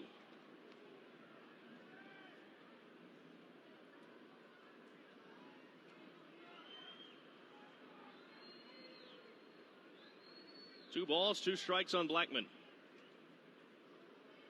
Roark brings it home. And another breaking ball he buried in the dirt. And Blackmon was swinging at that breaking ball in the dirt last night. And of course, it was with Sonny Gray, and his breaking ball was about 10 miles an hour harder than that one that Roark threw. But Sonny Gray's been phenomenal his last few starts. Roark home with the payoff. Swing and a miss. Struck him out. Another curveball, and Blackmon swung right through it for strike 3. A nice 1-2-3-4 for Tanner Roark. 5-5 here in the top of the 5th, and the Colorado Rockies will bring in a relief pitcher, and he is Chad Bettis, number 35. He's making his 28th appearance of the season. 1-4 record, 5.40. Kyle Freeland's day is done after 4 innings. And Bettis, the right-hander, will go to work against Eugenio Suarez, who has struck out twice tonight. Yasiel Puig and Phillip Ervin, the next 2 in line. Suarez probably happy to see Freeland out of the game. First pitch to Suarez is a half-hearted swing for strike 1. Freeland gave up 5 runs, all of them earned on 9 hits. No walks, 3 strikeouts over his 4 innings. The 0-1 pitch, and Suarez takes down and away. Not exactly what he was hoping for in his return to Coors Field. However, the pitching conditions seemed less than ideal tonight after a long 3-hour delay. He had already warmed up, and now Suarez fouls it back. 1-2, so this is one of those starts where I think you try as best you can, kind of ignore the results, and just get ready for your next start. It's hard to ignore the results when you give up 5 and only last 4 innings. But I hear what you're saying. And your ERA's already over 7 coming in. And you have to, in your mind, you have to go out there and make a statement. Strike 3 called. Right over the outside corner to Suarez from Bettis. He's down on strikes, 1 gone. That's the 3rd time tonight that Suarez has struck out. Well, if you're the Rocky staff, I think you take out of this outing from Freeland that he was commanding the strike zone and he was attacking hitters. and take into account, as you mentioned, that he did warm up before the 3-hour rain delay. Yasiel Puig has singled and flied to right tonight. The fly ball that Charlie Blackmon caught up against the right field fence, the hardest ball he's hit. The pitch low and away for ball one.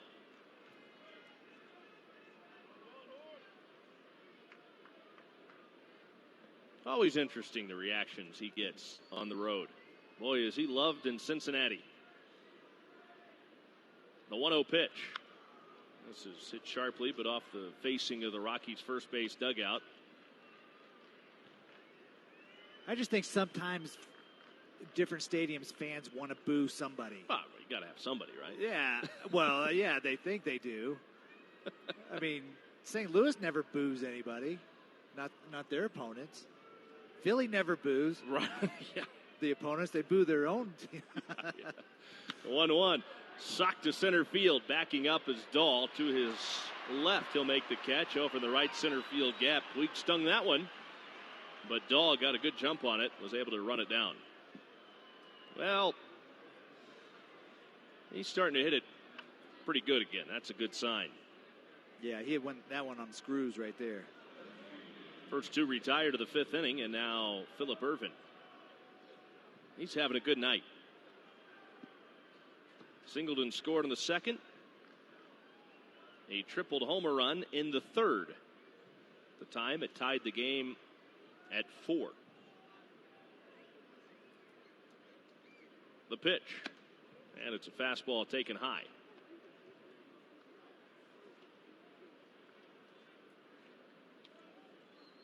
Ball and no strikes on Phillip Ervin. Bettis from the belt to the plate with the 1-0, and Ervin a big cut, no contact, 1-1.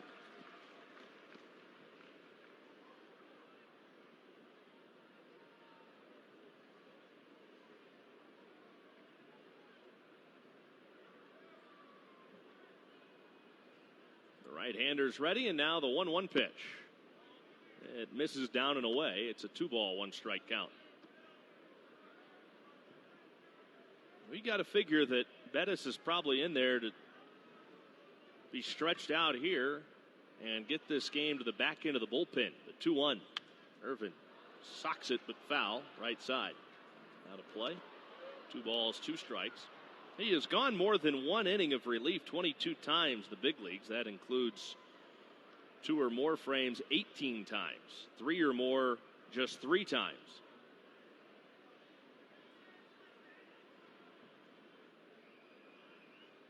The 2-2 pitch. Ervin takes way low and outside. And the count runs full, 3-2.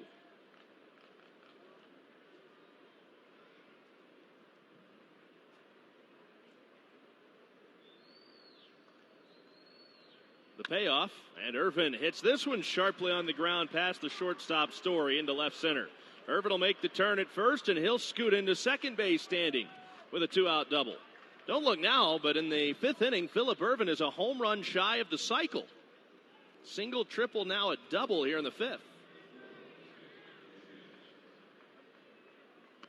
I mean, he's hitting the ball right on the nose, too. And I love it when he gets a chance to start because he takes advantage of every opportunity he gets.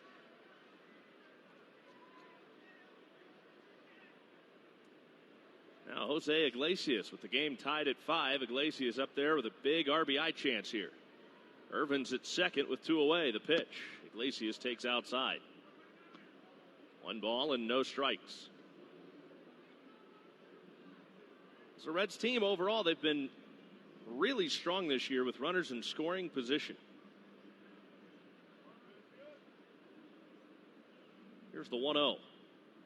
And there's a chopper up the middle. Story to his left, gloves behind second, throws on the run, close, but out at first is Iglesias, and the inning is over. A tie as Tanner Roark goes to work against Trevor Story, and the pitch misses low and outside for a ball, and it's 1-0 on Story. Story has flied to left and struck out looking, and he took a base hit and possibly an RBI away from Jose Iglesias with a fine play against his fellow shortstop to get the final out of the Reds' fifth inning. Now he swings through the 1-0 pitch. Count is even, 1 ball and 1 strike.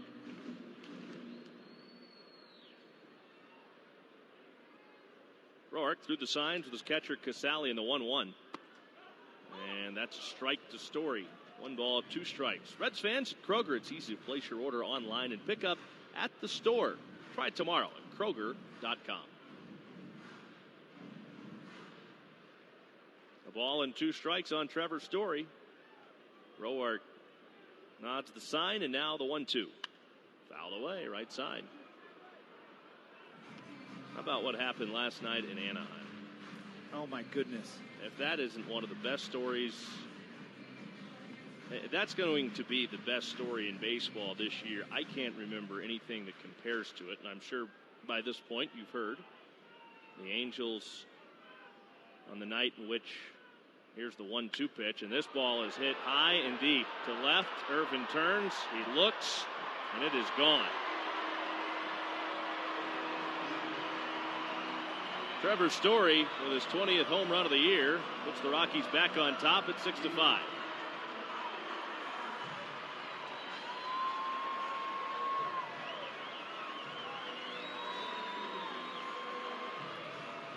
Well, after feeding a bunch of fastballs up in the strike zone to Trevor Story, this is a breaking ball that stayed up out of Roark's hand. And Story deposited that one. If that ball's down in the strike zone, I think he gets him to swing and miss. And now the first pitch to David Dahl is hit in the air to center field. Nick Senzel will go back and reach up over his head and make the catch near the warning track for the first out of the 5th. Talking about what took place in Anaheim on a night in which the Angels were honoring their fallen teammate Tyler Skaggs. They all wore his jersey with his name on the back and his number 45. 2 Angels pitchers combined for a truly remarkable and quite honestly unbelievable no-hitter. Pitch is a strike to Nolan Arenado over the outside corner, and it's 0-1. And when you look at it, all the factors in that game that aligned on that night, Skaggs' mom throwing a strike at the ceremonial first pitch, Mike Trout hitting a home run. Skaggs' number was 45. It traveled 454 feet. I mean, it sends chills down your spine. The pitch is swung at and missed, 1-2. And it all happened the night prior to what would have been his 28th birthday. Well, and if you recall, the Angels scored 7 runs and 13 hits. Well, they scored 7 runs in the first inning and finished with 13. 7 and 13. Okay, that's what it was. 7-13 is his birthday. Yeah. I mean, it was unreal. Yeah, reading that stuff, it sends chills up your body. I mean, amazing. That's one of those things that had the baseball world's heads collectively spinning, and I think there were a lot of tears shed throughout baseball last night as that all unfolded. 2 balls, 2 strikes here on Nolan Arenado. Now time called.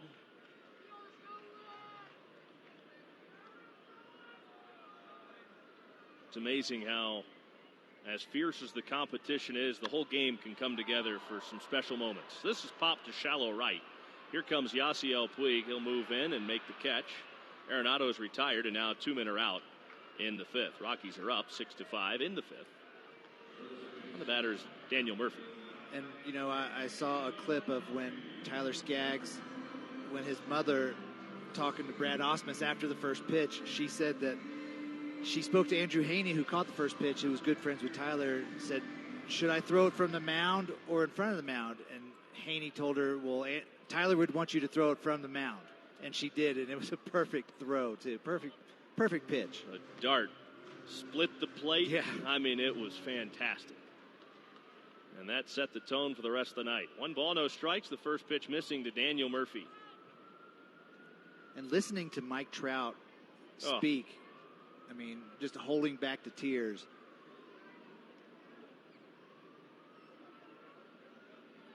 1 ball, no strikes on Murphy, and Roark home with it.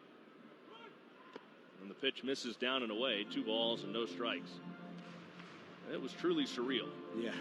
You know, you almost think Mike Trout is not human by what he does on the field, but his emotions through this whole tragedy, you could see it. And this is pulled foul in a line down the right field line.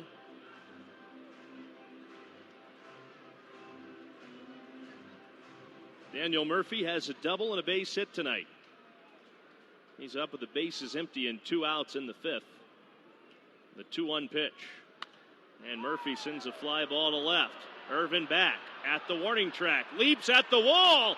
And it is gone. Well, I looked for a moment as maybe Ervin caught it. He timed his leap perfectly.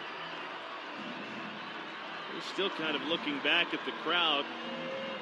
It was clearly over the fence.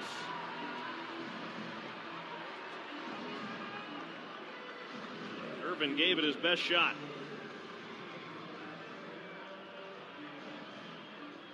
Looking at the replay, it certainly didn't appear as though there was any interference, although David Bell is out talking with James Hoy, the home plate umpire, and they may want to challenge that. And it looks like that's what David Bell's discussing here. And Eric Cooper is the crew chief, and they're going to take a look to see if there was any interference. We saw the replay.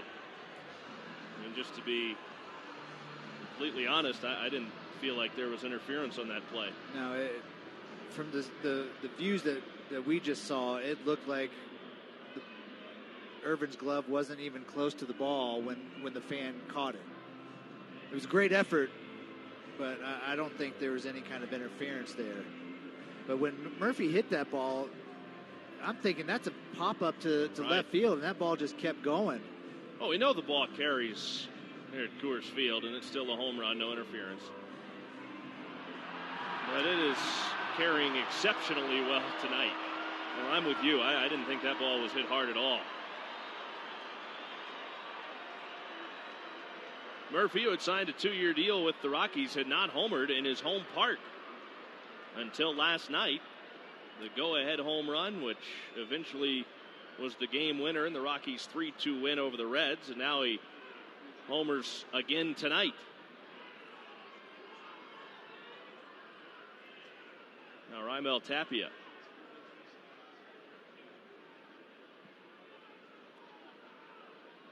Tapia with a base hit and an RBI in the first. He flew out to center in the third.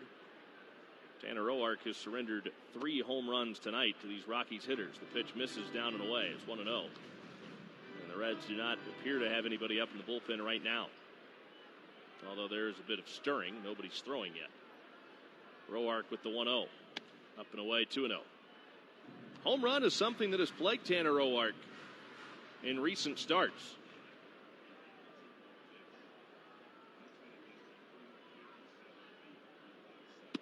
The pitch misses for a ball, and it's 3-0. Roark, in his last start against the Brewers, surrendered all 4 of his runs on home runs. He gave up 3 homers in that start. Now the pitch is a strike. In fact, coming into tonight, Roark had allowed 5 home runs over his last 3 starts, including, as I mentioned, 3. That last one to the Brewers. Here's the 3-1 pitch. Up and into Tapia, ball 4. And he will go to first base with the 2-out walk. And that gives us a moment to pause for station identification. You're listening to the Cincinnati Bell Reds Radio Network.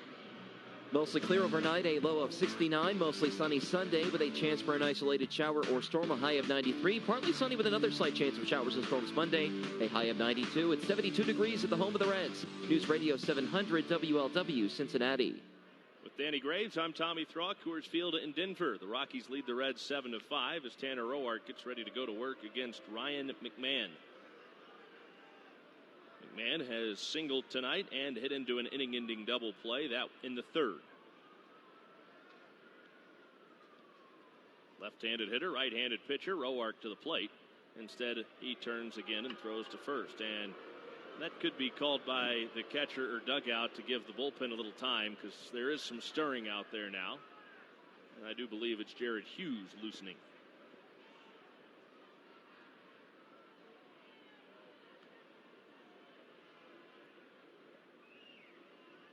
Roark to the plate. Tried a backdoor breaking ball to the left-handed hitting McMahon, but it missed for a ball, 1-0.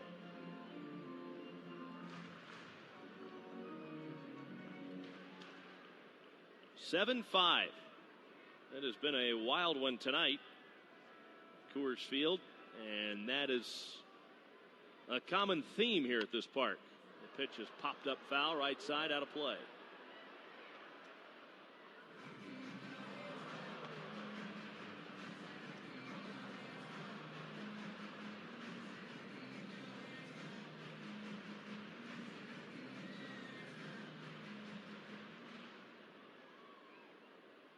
Be huge to get for Roark to get out of this inning. He's due up third next inning to make a clean switch. From the belt, Roark to the plate with the 1-1. And it missed up and in. 2 balls and a strike. Well, he's having a little difficulty now trying to find the strike zone.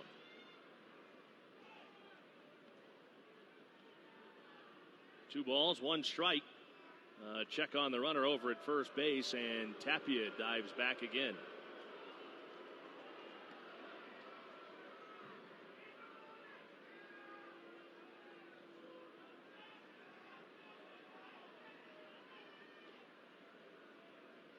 Roark through the signs. He's ready to go, and the 2-1 pitch. Swing, and there's a weak dribbler towards third. Charging is Suarez. He bare hands and has no play.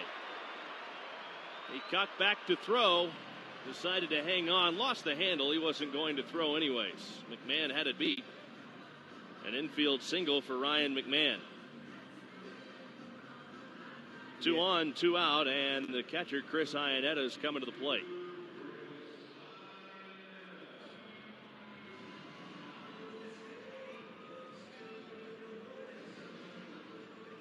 And now David Bell is going to emerge from the Reds dugout. And he will go to the home plate umpire, James Hoy, indicating that this will be a double switch.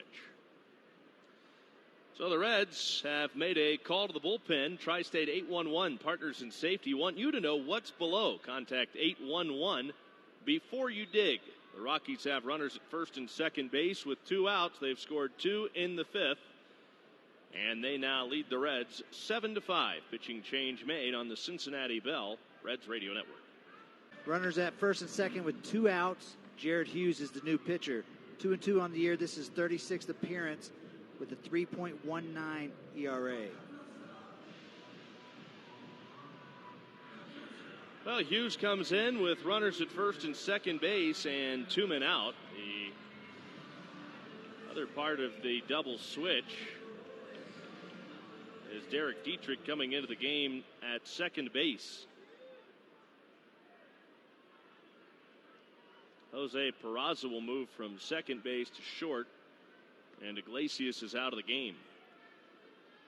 Here's the pitch, and this is hit in the air, left field. Ervin's back near the warning track, and he's got it. 1 pitch, 1 out. Hughes able to get Chris Iannetta, and the Rockies are finished off in the 5th.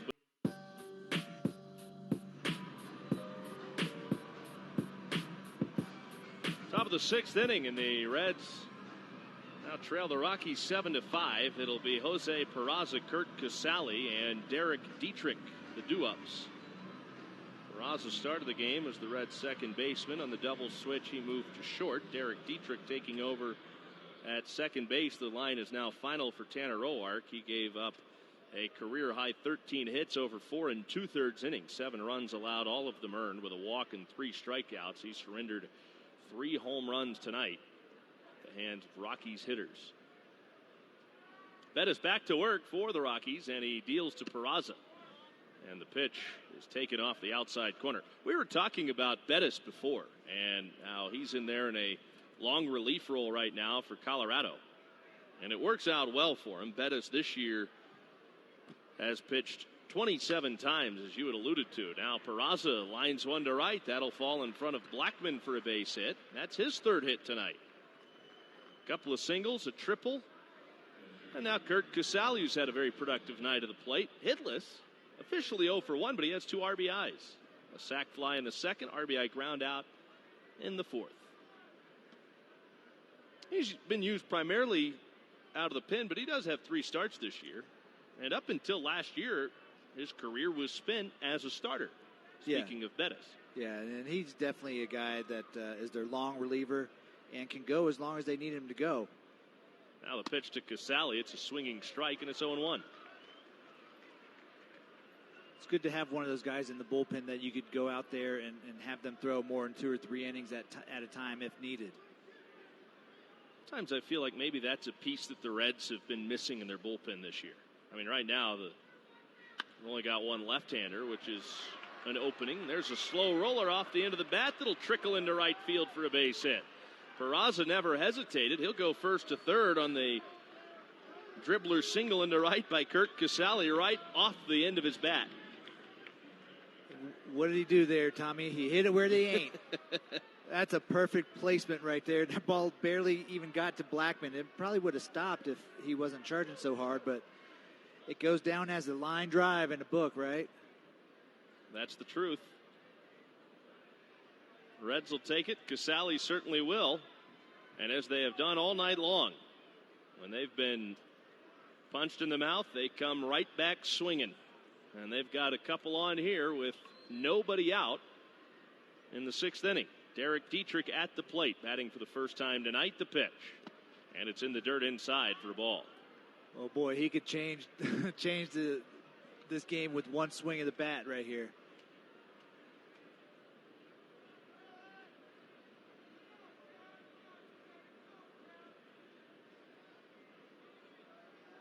The Reds have never led tonight. The pitch to Dietrich.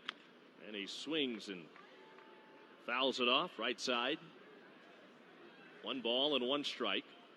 Well, as much as I want him to go bombzilla right now, I think the whole idea is make sure Peraza scores. You got to get that runner in from third with less than 2 outs. Keep clawing away. He's a .216 hitter. He's got 18 of said bombzillas this year. That's right. He's driven in 40. Here's the 1-1. High and outside. 2 balls. Strike.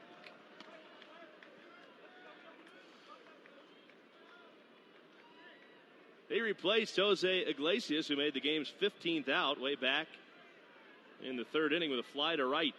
Game's 15th out brought to you by Geico. 2-1 pitch. And Dietrich sends a fly ball deep left field towards the corner and gone!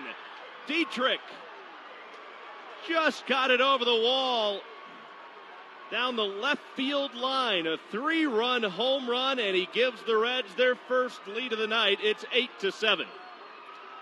And I gave you a perfect opportunity to call for the bombzilla right there, didn't I? I thought you were going to come with it. You did set it up on a tee. Never could hit off a tee. And that's just a short, compact swing. He didn't even try to go big fly on that, but get a good swing and hit it on the barrel. And here, of course, that ball is going to carry for you.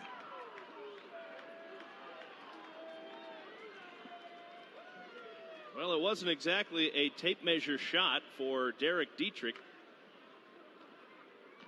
but it counts just the same. First pitch to Nick Senzel, missed for a ball. That home run traveled 367 feet. Reds home run powered by NOCO. NOCO start dead batteries. Here's the 1-0 pitch to Senzel, a swing and a miss. The count is even, 1-1.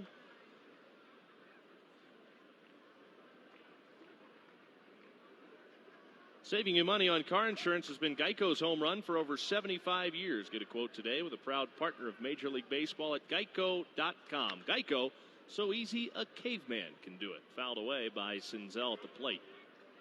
He's had a great night tonight. He has 2 of the Reds' 4 triples. He's 3 for 3. In addition to the 2 3-base hits, he has a single all the way back in the first inning. Reds batters with 4 triples in a game for the first time since 1990 at St. Louis on August the 15th. Senzel's the first Reds hitter with 2 triples in a game since Billy Hamilton did it August of last year against the Giants. He's got the count even, 2 balls and 2 strikes. He fouls it back, still 2-2.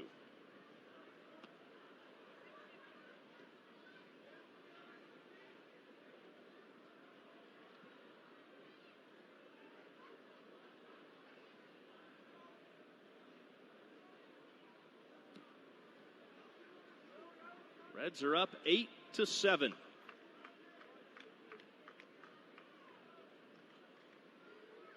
The pitch. And Senzel whacks one to right into the corner. He's off to the races.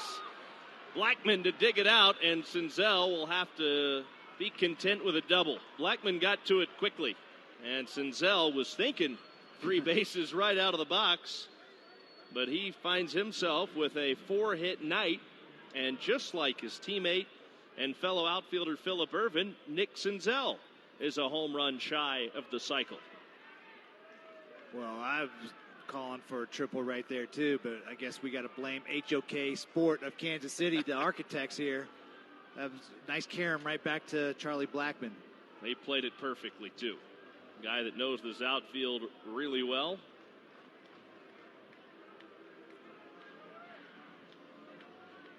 Well, the Rockies pitching coach, Steve Foster, out to the mound right now, having a word with Chad Bettis. And Bettis' goal right now is to eat up innings. He came in and retired the Reds quietly in the 5th, surrendered a double to Ervin. In an otherwise scoreless inning, but then the Reds have jumped all over him in this 6th. 4 straight have reached 2 singles, Derek Dietrich's 3-run home run, and now Nick Senzel with a double into the right field corner. And here's Joey Votto as a hit tonight. He's 1 for 3. Reds are up 8-7, and the pitch to Votto is a strike over the outside corner, and it's 0-1. Well, the best part of this, I'm going to be speaking like a pitcher, a true pitcher here. Tanner Roark spitting a hook right there.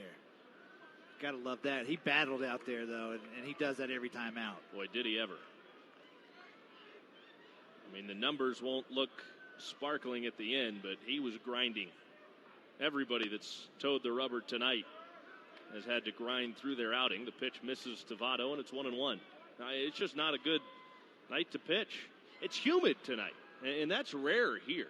And you oftentimes hear how humidity helps the ball carry. Well, that's the one thing going for it here in Colorado. There's not a lot of humidity. There is tonight. The pitch. Votto takes down and in. 2 balls and a strike, and it seems like the ball is carrying better tonight than it normally does. You say there's not humidity here. I sweat every time I step out of the hotel here. It's hot here. Well, it's not right now. Hot. But yeah, well, it's definitely not right now. 72 degrees. But there's a difference between heat and humidity. Well, Tom Hume said it's a dry heat. It is. Very dry. The 2-1. And that's lined right back to the pitcher. He makes the catch, spins and fires to second to Trevor Story to double off Nick Senzel.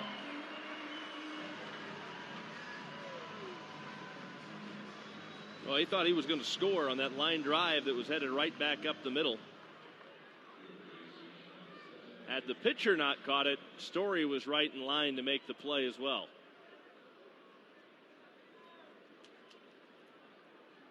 One 6 on the double play. Now all of a sudden the bases are empty, and here's Eugenio Suarez, who has struck out 3 times tonight. The pitch.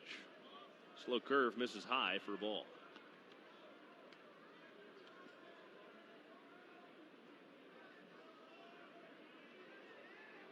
Top of the 6th, the Reds are up by 1. It's 8-7. The pitch. Suarez tips it into the mid of the catcher, Iannetta, for strike 1.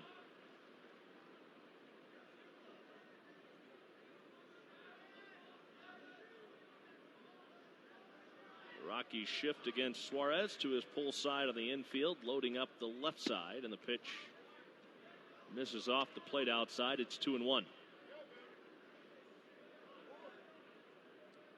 And, you know, you can't really fault Senzel for getting doubled up there. I know you're supposed to freeze on a line drive, but when you're getting such a good secondary as he does, that ball was scorched right back at Bettis and kind of had no time to react. Suarez sends a high fly ball, deep right field. Blackmon going back at the warning track up against the wall, and it is high off the wall. Suarez doesn't stop around second. He's into third base as the ball caroms back towards the infield, forcing Dahl to come all the way over from center to get it.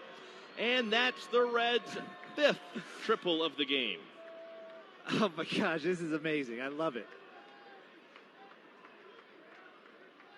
That was high off the fence in deep right field. And rather than Blackmon trying to play the carom, he was hoping he might be able to make a play because the ball was kind of coming straight down against the fence. Bud Black is out of the Rockies dugout, and that's going to be it for Chad Bettis. He's going to make a pitching change as he goes to the pen with a runner at third and 2 outs. The Reds leading the Rockies 8-7 from Coors Field in Denver on the Cincinnati Bell Reds Radio Network. Yasiel Puig is up, and he'll be facing a new pitcher for the Rockies, Jairo Diaz. He did pitch last night. This is his 25th appearance of the season. 2-2 record with a 4.94 ERA. And Diaz is in to face Yasiel Puig with Phillip Ervin waiting in the on-deck circle.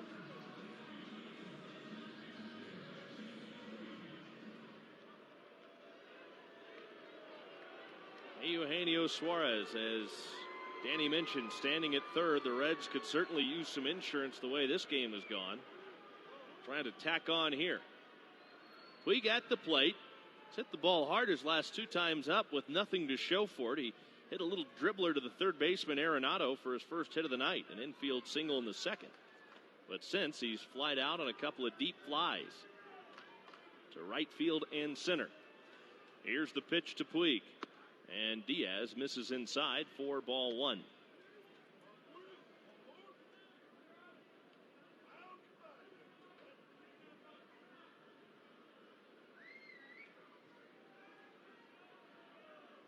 These are the kind of games that you're hiding in the bullpen. Not home when that phone rings. The 1-0. Feeble attempted a swing there by Puig, but he went around. The count is even, 1 ball and 1 strike. Just saw a stat. 5 triples by the Reds hitters are the most by any team in game at Coors Field.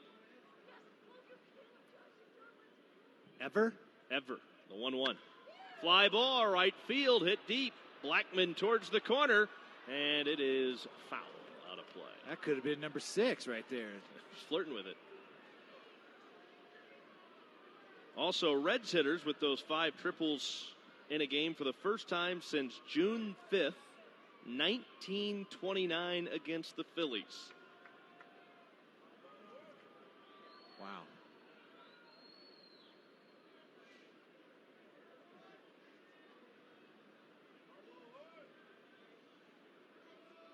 The 1-2 pitch. And Puig put a charge into this one. Deep left. Tapia back. It's gone. A 2-run home run for Yasiel Puig. His 21st of the year. And the Reds lead it 10-7. And,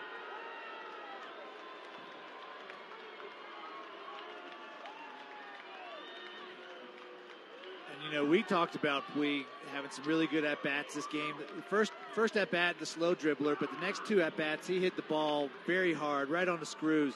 This one, he didn't even hit as hard, but he got enough to get it up in the air and let that ball travel. And travel it did. Well, this will be an interesting at-bat here with Phillip Ervin at the dish. He is a home run shy of the cycle. The pitch to Ervin. And it's a fastball, too high, ball 1. He has just 1 home run this year.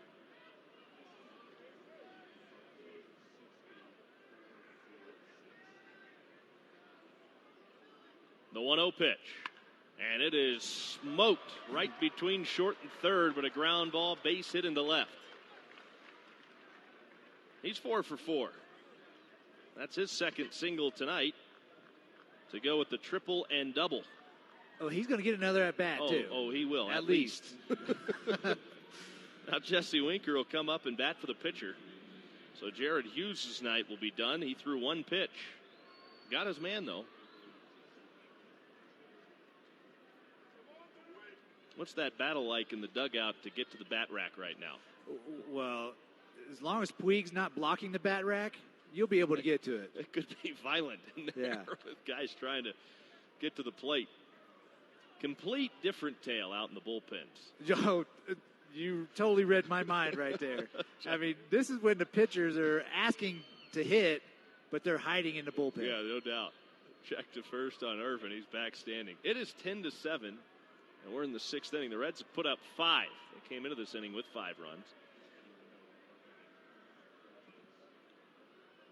4 hits for Phillip Ervin, a new career high for him.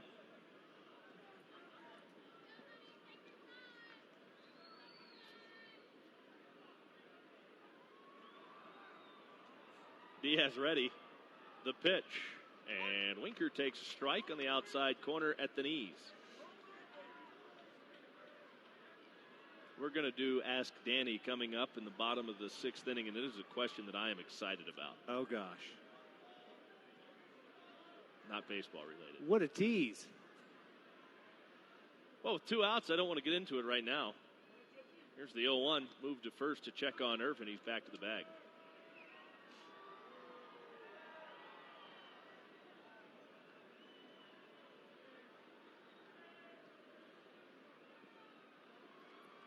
I'm getting antsy now. I can't believe you just did that. Well, I didn't anticipate that it would have this kind of effect on you. Yeah. Here's the 0-1 pitch to Winker. And that's in the dirt, and it caroms away from the catcher over by the Reds dugout. That'll be a wild pitch, the first one of those we've seen tonight. Phillip Ervin scoots into second base.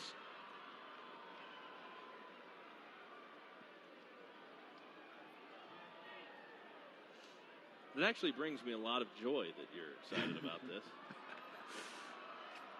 I'm not even going to think about it anymore. I don't know if that's joy or trepidation. Wow, the big words you're using today. I probably used it wrong. It sounded good. Runner at second, 2 outs. It sounded really good. 1 ball, 1 strike on Jesse Winker.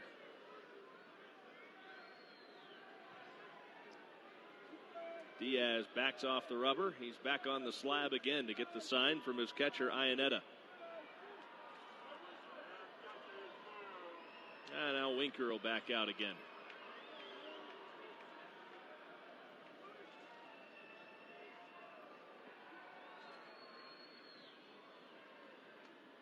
One ball, 1 strike on Jesse Winker, and Diaz taking a long time here between pitches. He's to the plate, and the 1-1 misses down and in. It's a 2 ball, 1 strike count. He took all that time to throw that pitch? Right. Huh.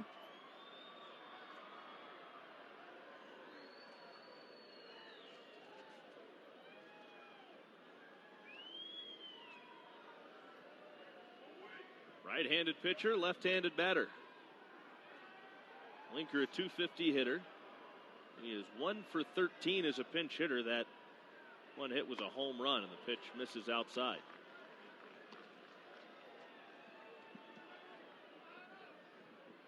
The Rockies have more activity in their bullpen. Carlos Estevez is loosening up. David Hernandez is up in the Reds bullpen. Here's the 3-1 to Winker. And he missed. Ball 4. Reds have batted around in the 6th. Back to Jose Peraza, who got it started with a base hit, and he later scored on the Dietrich home run.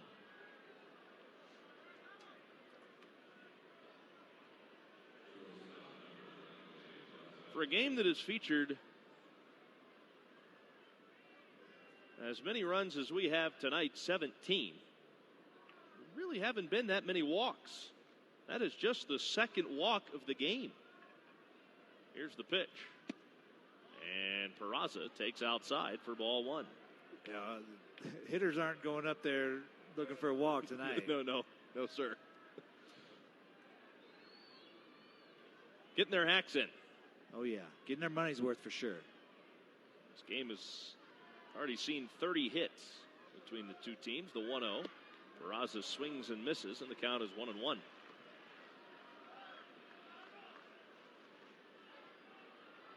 You're talking about it being hot today. It was, Bob, did you tell me 95 degrees at 6:10 when the game was supposed to start? Yeah.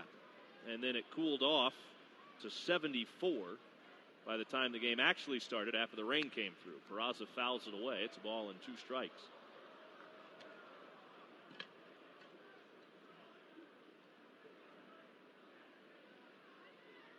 But it's a dry 74. Of course it is.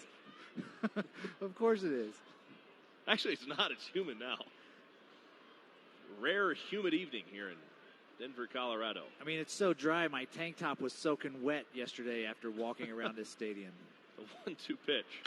And there's a ground ball. Diving stop Murphy at first, and he will go to second to get Winker on the force with the shortstop Story covering. A fine play by Daniel Murphy for the final out of the 6th, and it prevents further Reds damage. But a good round. The Reds plate 5 and now lead it 10-7.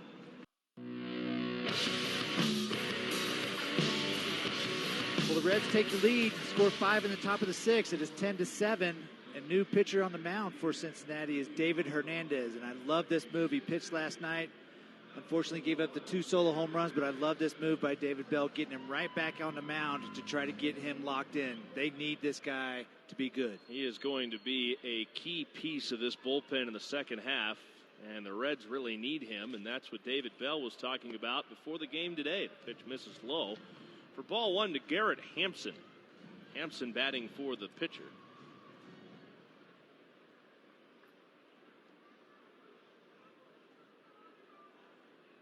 Hernandez is ready, and here's the 1-0 pitch. Hampson takes low and outside, 2-0.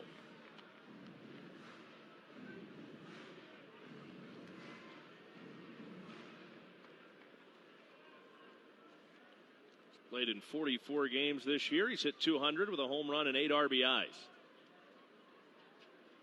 The 2-0 pitch, up and away.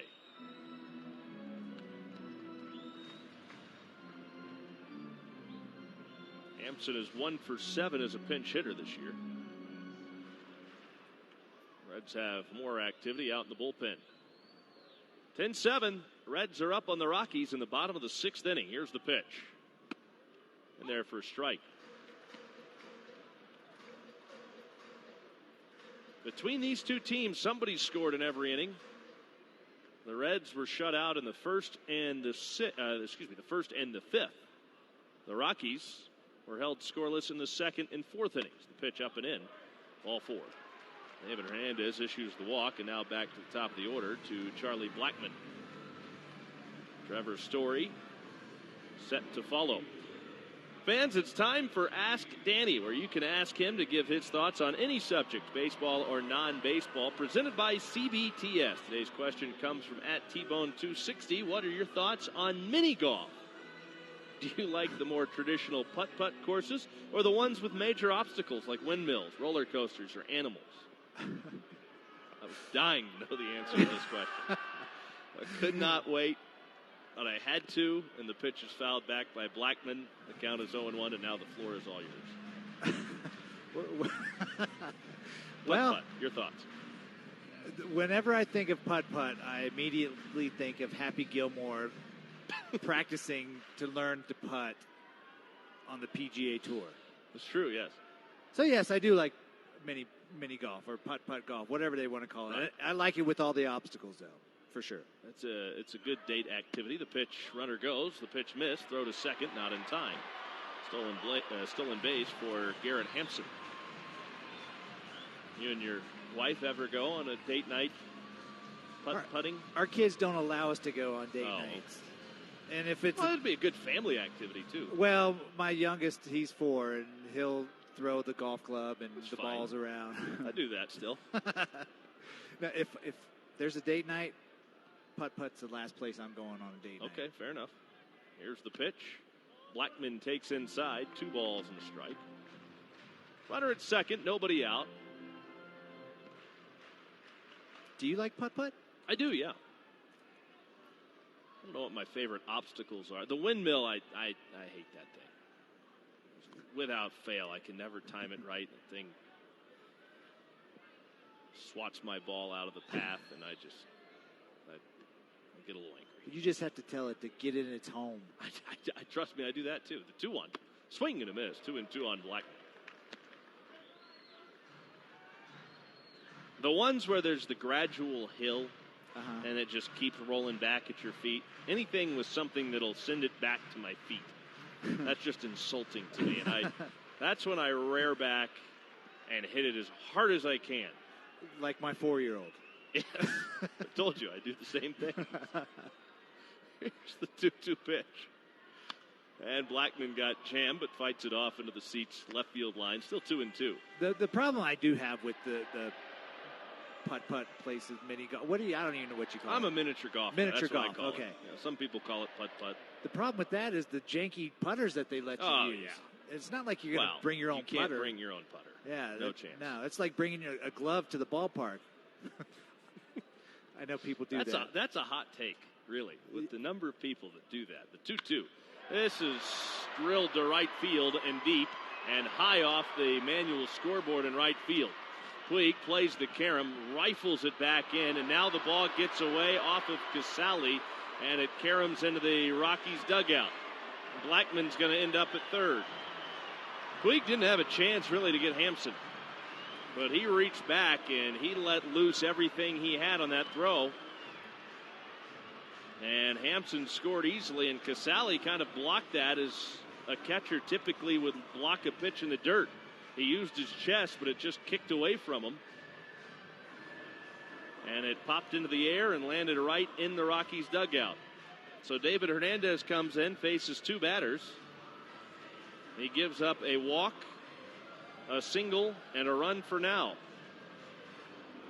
But Blackman is at third on the 2-base error by Yasiel Puig. If you'd like to suggest a topic, tweet your question using the hashtag AskMarty or via email at redsonradio@reds.com. Thanks to the people at CBTS Technology Solutions for Business. Pitching change made. Michael Lorenzen is in. Runner on third, nobody out for the Rockies. Reds still lead 10-8 here in the 6th inning, and Michael Lorenzen is the new Reds pitcher. He did pitch last night, threw 3 pitches and got a punch out. This is his 42nd appearance of the season. He comes in with a runner at third, nobody out. The Rockies have scored 1 in the bottom of the 6th. The Reds still lead it by 2. It's 10-8. Trevor Story is up. A home run tonight, his 20th of the year, when he went deep with a solo shot in the 5th.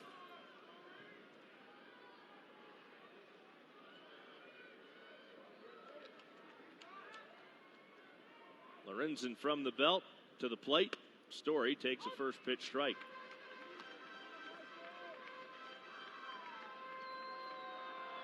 I'm just envisioning everybody tensing up in each of these bullpens every time the phone rings.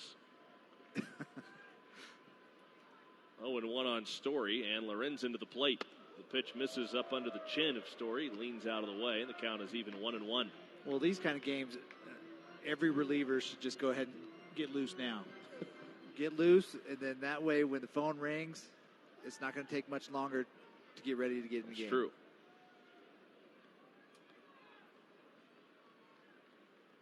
Lorenzen home with the 1-1, weakly tapped foul on the ground outside of third.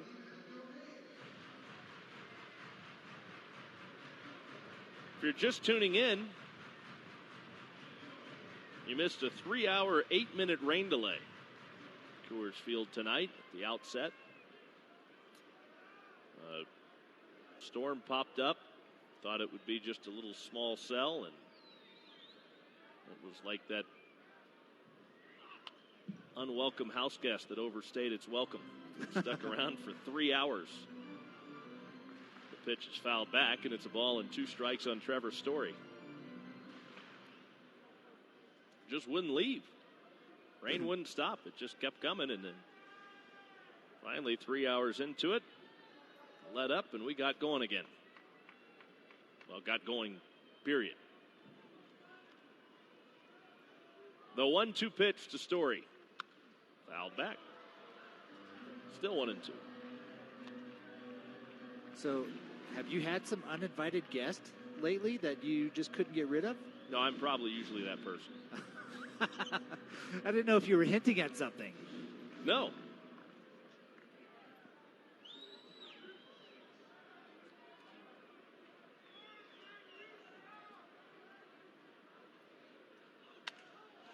This one is hit right back to Lorenzen.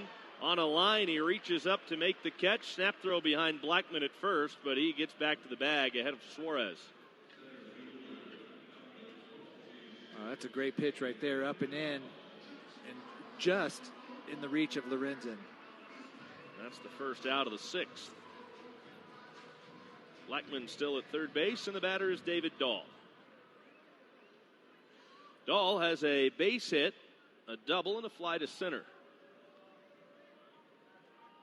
Lorenzen home, and the pitch is low and outside for ball 1.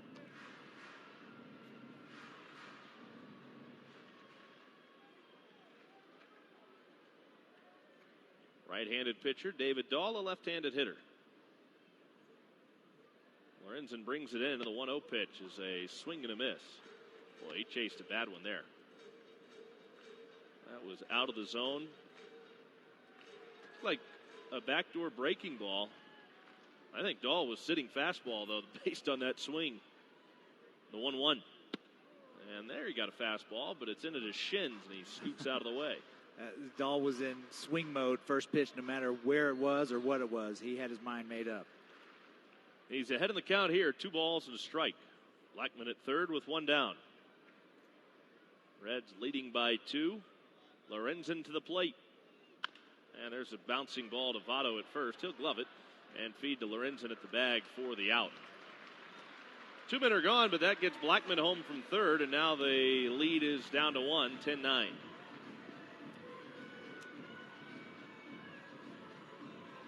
That will, in all likelihood, end up being an unearned run.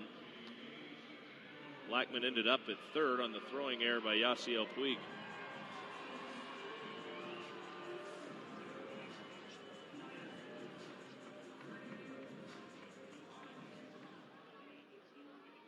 Hernandez faced 2 batters, and they have, for the time being, called both of his runs earned. Well, that doesn't make any sense. Lorenzen brings it in, and the pitch is a swing and a miss. Nolan Arenado quickly behind the count, 0-1. Lorenzen came at him with a firm fastball.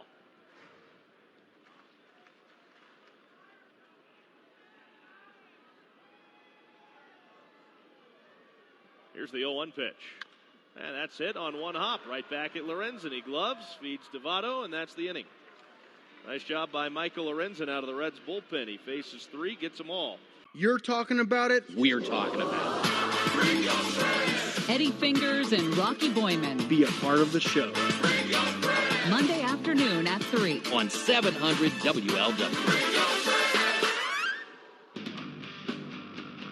10-9 here in the top of the 7th. Reds still lead, and new pitcher on the mound for the Rockies is hard-throwing left-hander Jake McGee. McGee is in for his 21st appearance. He's off to a pretty good start this first half of the season. 0-1 record, but a 1.35 ERA. And he becomes the Rockies' 4th pitcher of the night, placing Jairo Diaz, who went a third of an inning and gave up a run on 2 hits, a walk, no strikeouts. The run was a home run. They have corrected the line on David Hernandez. Faced 2 batters, gave up a hit and a walk, allowed 2 runs, 1 earned. The left-hander holding the ball on the small of his back as he leans in to get the sign, sets and delivers a breaking ball low for ball 1 to Kurt Casale. 10-9, Reds leading it. 7th inning at Coors Field in Denver.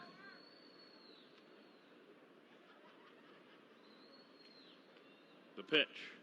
McGee fires a strike. right down Broadway to Kurt Casale, who's had a great night at the plate tonight. Casale singled and scored in the 6th inning. Little base hit that he just cued into right field. Here's the pitch, and it's high and outside. 2 balls and a strike. He drove in runs in his previous 2 plate appearances. An RBI ground out in the 4th inning and a sacrifice fly in the 2nd. The pitch. And Casale hammers one. Deep left field. It is gone. Good night continues for Kurt Casale. His 3rd run batted in on his 5th home run of the year.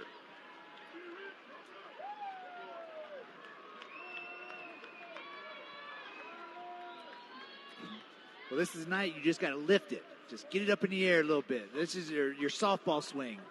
Back legging it.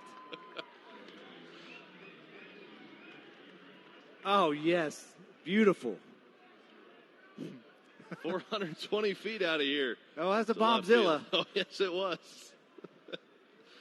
Now Derek Dietrich. He hit the 3-run home run in the 6th inning, which at the time made it 10-7. Now he swings, and it's a soft roller to first. Gloved by Murphy. He underhands the pitcher at the bag for the out.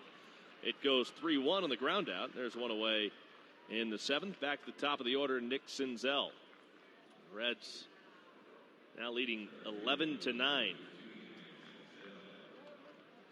Well, Senzel is a home run shy of the cycle. He has 2 of the triples tonight. Part of a 4-hit game. The last Red cycle was Eric Davis back on June the 2nd, 1989 in Cincinnati against the Padres. The ball's flying tonight. It's possible. He and Phillip Ervin both a home run shy. The pitch. And it's high and outside for ball 1 to the right-handed hitting center fielder. Well, they got the hard one out of the way, the triple.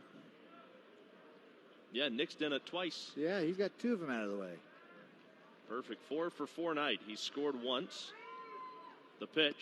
Senzel takes low and in. He's ahead 2-0. Oh, he's coming out of his shoes right now, Tommy. He knows Bombzilla's coming. It'd be a big one. I mean, I'd even take another triple. That'd be really that'd cool. Be fine. The pitch. High and outside. It's 3-0. Jake McGee doesn't want to be that guy. I was going to ask, as a pitcher in this situation, do you know the guy's a home run shy of the cycle? I would like to say that the pitchers in the dugout know. I would say the pitchers in the bullpen probably have 0 idea. The pitch. Oh, Senzel took a big rip and fouled that one right squarely off the mask of Chris Iannetta. He took a rip there, squared up Iannetta, knocked his mask off, and the ball popped back over the backstop. 3-1 on Nick Senzel. Pretty good count to just let it fly. The pitch. High and outside. Instead, he takes the walk. It's ball 4.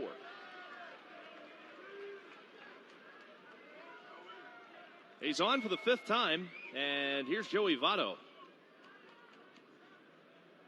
He has a hit tonight. Votto singled back in the 3rd. Officially 1 for 4. Today's game is brought to you by the aggressively sophisticated Toyota Highlander. A real team player with plenty of room and comfort for your whole family. For all Toyota offers, go to buyatoyota.com.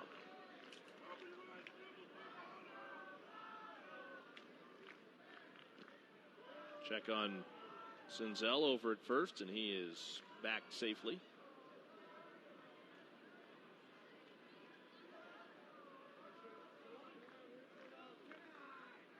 Hearing a "Let's Go Votto" chant at Coors Field. There's a lot of red in the stands. There is. I even saw a Bronson Arroyo jersey yesterday out shopping. Oh, that's outstanding. Yeah. Here's the pitch.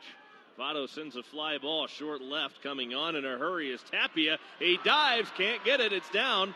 Senzel around to 3rd and Votto into 2nd base. That's a 1-out double for Joey Votto, his 2nd hit tonight.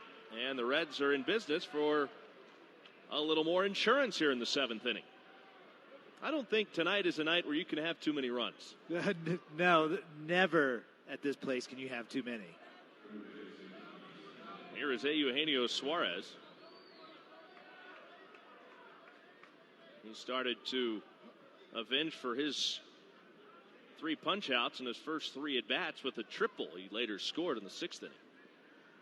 The Rockies will bring the infield in. Reds are up 11-9 in the 7th. Senzel at third, Votto at second, 1 out. The pitch to Suarez. Outside and low, ball 1. I know there's a strong contingent of St. Xavier alumni at the ballpark tonight. Nice.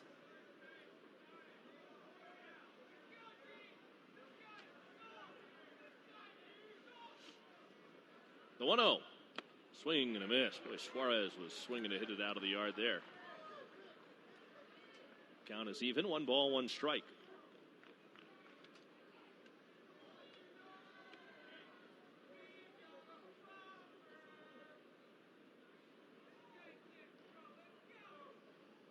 McGee bends way down and peers in for the sign. A high set. The 1-1. Suarez takes 2 high. Just off the outside corner, and he's ahead in the count. Hitter friendly, 2 ball, 1 strike count.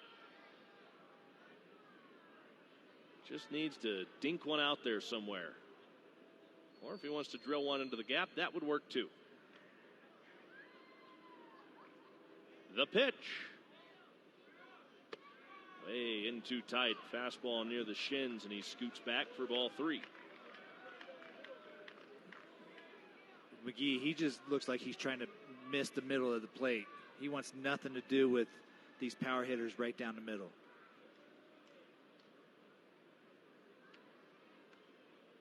Signal given. High hold and the 3-1 pitch. And it just missed off the outside corner, ball 4. Iannetta is going to go out and have a word with McGee. Gives us a chance to pause for station identification. You're listening to the Cincinnati Bell Reds Radio Network. Power is being restored to Manhattan after a blackout, and Tropical Storm Barry is still a threat with heavy rainfall. Those stories and more coming up after the game on the home of the Reds. News Radio 700 WLW Cincinnati. With Danny Graves and our engineer here in Denver, Bob Greenfield, and our studio producer, Taryn Bland. This is Tommy Thrall. Coors Field in Denver. The Reds up 11-9 with the bases loaded and 1 out here in the 7th inning, and Yasiel Puig at the plate. Steve Foster, the Rockies pitching coach, out having a word. Last time up in the 6th, Yasiel Puig went deep into the left field seats for his 21st home run of the year. He did so with a man aboard. It was a 2-run shot. He's up there now with the bags packed. Here's the pitch. And Puig fouls it away.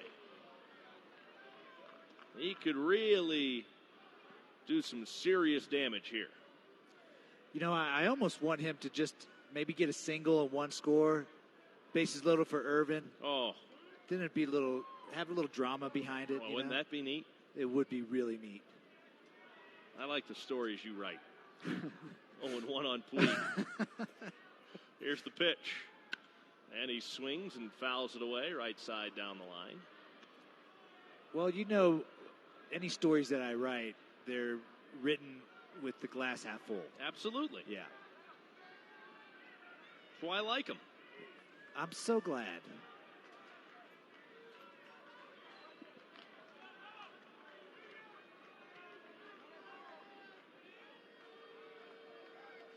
Oh, 0-2 on Yasiel Puig. A base hit would net the Reds a run.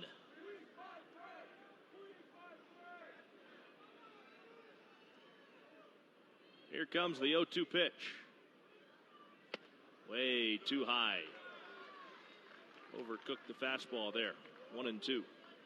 Senzel's the runner at third. Joey Votto's at second base. Eugenio Suarez at first.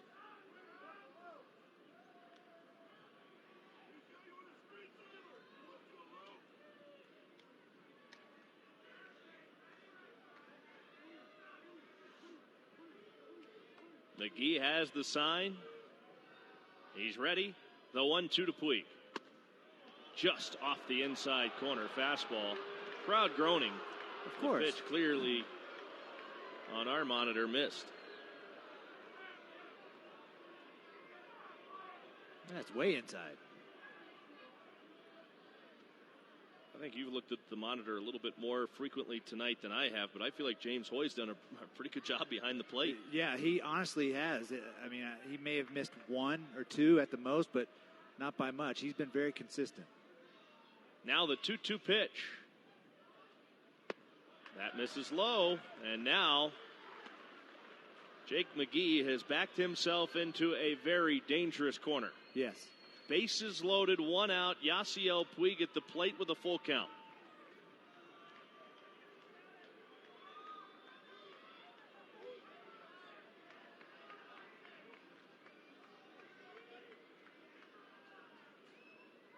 McGee looks up to get the sign. He's got it. The payoff. And Puig socks one right field and deep. Blackman going back towards the corner, and it's over his head. It'll one hop off the wall. Senzel's home. Here comes Votto. Suarez right behind him gets the stop sign. He'll be held at third. It's a 2-run double for Yasiel Puig. It's 13-9 Reds.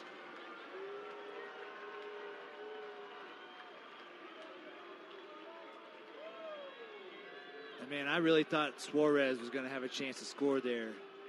He was right behind Votto coming around third base, and then J.R. House held him up at the last second.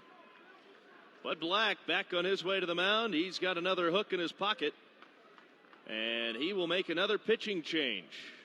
The Reds still at work in the 7th. 3 in. There's 2 on with 1 out. Phillip Ervin, a home run shy of the cycle. Due to bat against the new pitcher, who we will tell you all about when we come back on the Cincinnati Bell Reds Radio Network. The Rockies have the infield in. The Reds have runners at second and third with 1 out. Ervin needs a home run for the cycle. Estevez sets. He pitches. Ervin takes 2 high, ball 1. Mentioned it a moment ago, but the last Red cycle was Eric Davis in 1989 against the Padres. The pitch, too high. It's 2-0 on Ervin.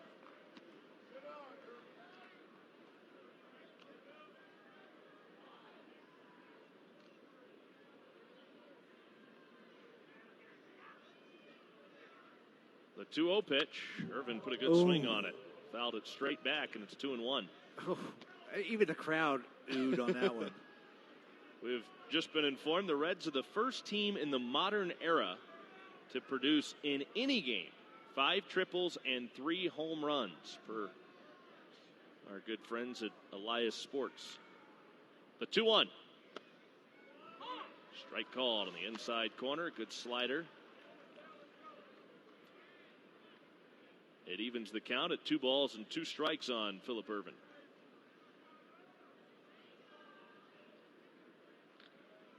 Estevez backs off the rubber. He's on again to get the sign from his catcher.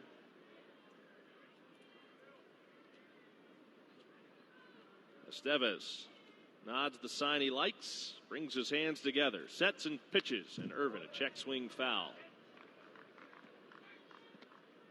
Still 2 balls and 2 strikes. Estevez, a 26-year-old right-hander. He's a big guy. 6'6", 275 out there.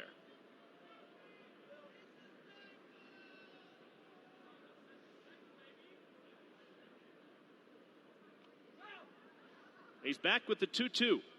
And Ervin again fights it off. We'll try it one more time.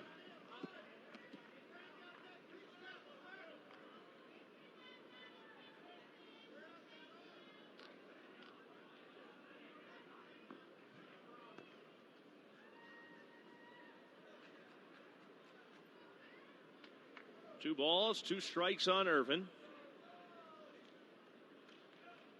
Again the 2-2. And Ervin hits it sharply past Story into left center field. That's another hit. 1 run's home. Here comes Puig. He will score. It's a 2-run single for Phillip Ervin, his 5th hit tonight. Okay, I'll take that. I mean, I'm being greedy. I want the cycle, but pretty good chance he's going to get up again. The Reds have their second 5-run inning tonight. Now Michael Lorenzen will stand in and bat, hitting for himself here.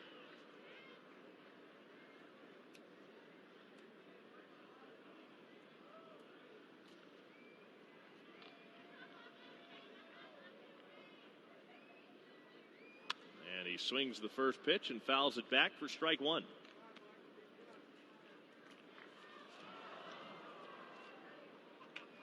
Lorenzen is 2 for 9 at the plate this year. Last got a plate appearance on June 21st in Milwaukee. He got a base hit. Check on Ervin at first. He's back safely. Reds are up 15-9. Consecutive 5-run innings for the Reds. They did it in the 6th and again here in the 7th.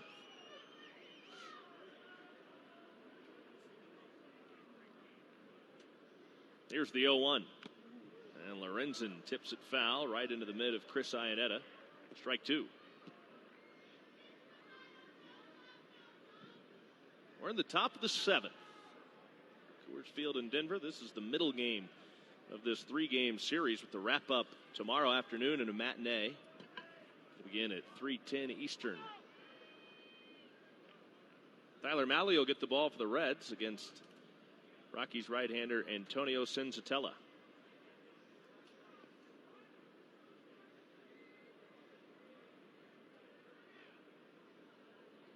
Here's the 0-2 pitch. And Lorenzen chased a slider down and away.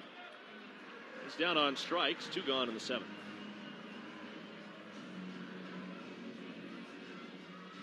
And once again, Jose Peraza.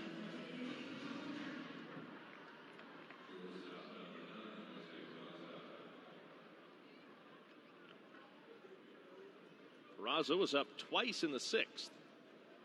He's the 9th man to bat in the 7th. Reds have batted around in consecutive innings. The pitch is off the outside corner for ball 1.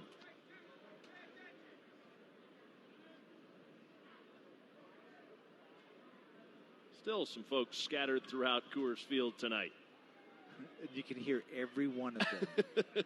We've moved past midnight local time. There goes the runner. The pitch up and away. Iannetta fumbled the exchange, and that'll be a stolen base for Phillip Ervin. That's his first stolen base of the season. He's doing it all tonight, isn't he? Yeah, well, he better hit a home run if he wants to be doing it all. Well, there you go. No pressure. No pressure. 2 balls, no strikes on Peraza. Base hit would net the Reds another run.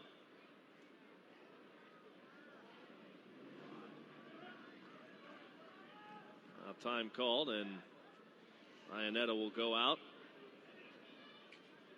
And he will have a word with Estevez.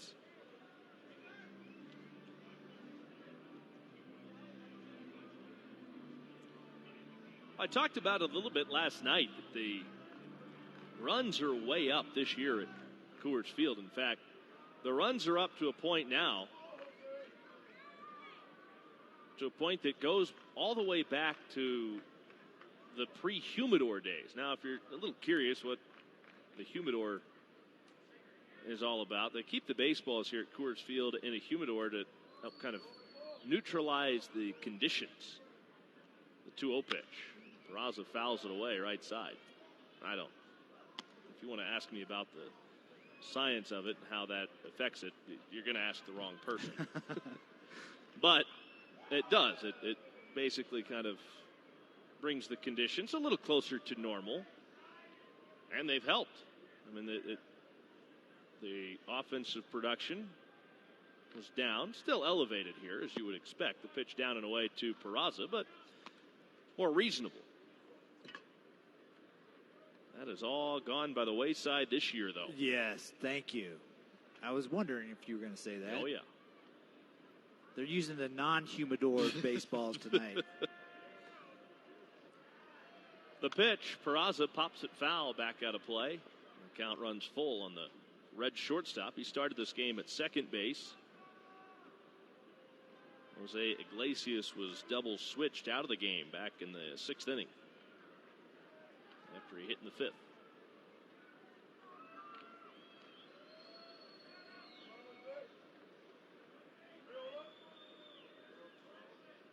The payoff.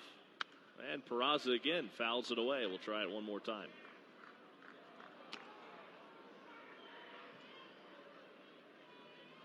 Following the finale of this 3-game series tomorrow afternoon, the Reds will hop on a Delta charter bound for Chicago. They'll play the Northsiders for 3 games at Wrigley. It begins with a night game Monday night. Luis Castillo will make his second half debut. Again, the payoff. Peraza again fouls it straight back. Good fastball at 99 miles an hour. And Peraza was right on that, too. Yes, he was. The Reds will send Luis Castillo, Anthony DeSclafani, and Sonny Gray to the mound in the 3 games against the Cubs. The payoff. Swing and a miss. They went back to the heat. 98 elevated. Peraza swings through it, and the inning is over. The Reds send 9 to the plate. Bottom of the 7th inning, 15-9. Reds lead the Rockies. A new pitcher on the mound, left-hander Wandy Peralta. This is his first appearance since being reinstated from the 10-day injured list. 29th appearance of the season, 0-1 record with a 5.96 ERA. He had the right hip flexor that was bothering him, and to make room for him on the roster, Josh Van Meter was optioned to AAA over the All-Star break. And the first pitch is in there for a strike to Daniel Murphy. 3 lefties due up here for the Rockies in the 7th inning with Murphy, Tapia, and McMahon against Wandy Peralta. Left-hander comes set and to the plate with the 0-1 pitch. It's a breaking ball that misses down and away. 1 ball, 1 strike. And no doubt David Bell is glad to have a left-hander back in his bullpen. They hope to have Amir Garrett back when the team returns home from this 6-day road trip. The 1-1 pitch. Murphy a check swing foul over by Tapia waiting on deck. 1-2.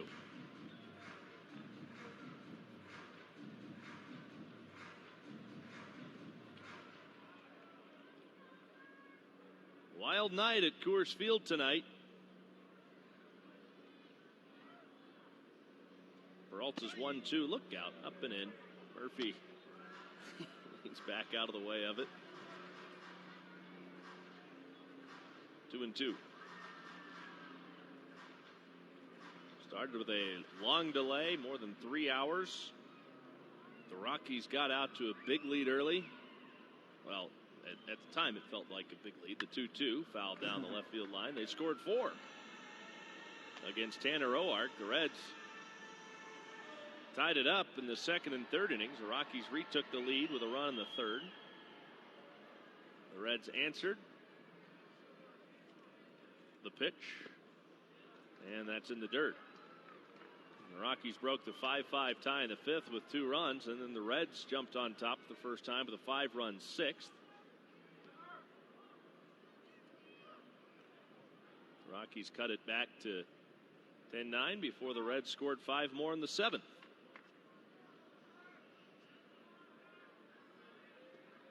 So to say that it has been a seesaw affair tonight in Colorado would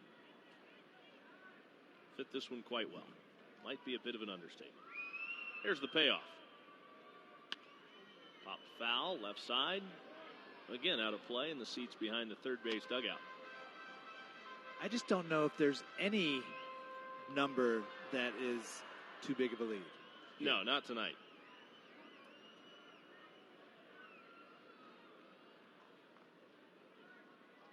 I mean, I haven't seen many games here. Here's the payoff. Outside, ball 4. Not how Wandy Peralta wanted to begin the 7th, the leadoff walk.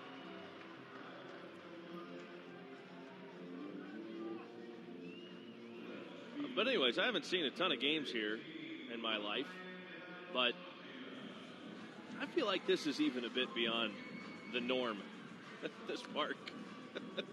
Yeah, I would have to agree. I mean, there has been some obviously high-scoring games here, yes. But especially as you mentioned earlier, with the balls in the humidor prior to this season, you hadn't had as many. Tapia takes a strike, and the count is 0-1. Each team tonight with 3 home runs. The Reds have hit 5 triples. Nick Senzel with 2. Phillip Ervin, Jose Peraza, and Eugenio Suarez have added one of their own. The 0-1 weekly hit towards the right side. It'll be gloved by Dietrich, and he'll make the play in time to first. Tapia's out. That was the only play Dietrich had. Murphy's up to second base on that ground ball. It was hit so softly. Dietrich fielded that almost at the cut of the grass between first and second.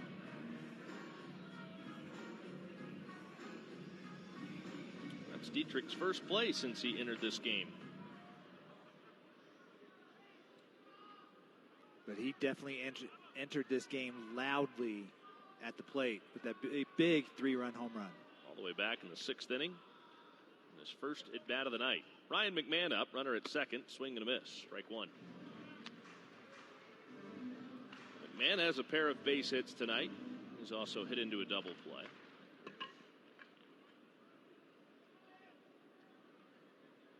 Of the Rockies starters, pitch cut and a miss by McMahon. He's down 0-2. Chris Iannetta, their catcher, who's waiting in the on-deck circle, is the only one that has been held hitless. Jose Iglesias finished the game 0-3. And besides the pitcher, Tanner Roark, he's the only one went hitless tonight in the starting lineup. The 0-2 pitch. And the dirt, blocked by Casale. That keeps Murphy at second base. Tried to get McMahon to go after that breaking ball in the dirt, but he took ball 1-2.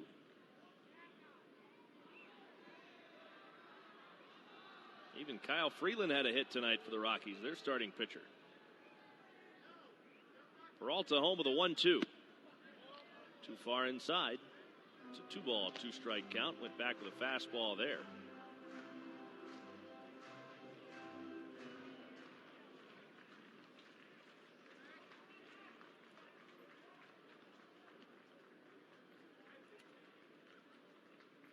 Now a swing and a miss.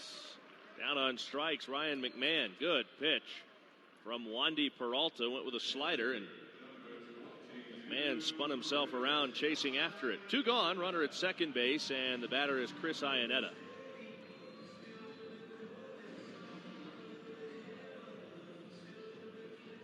Wandy Peralta last pitched in a big league game back on June 14th against the Rangers. He made a rehab appearance for Louisville at Columbus on Sunday. Peralta to the plate against Iannetta, and it's weakly chopped foul outside of third, strike 1.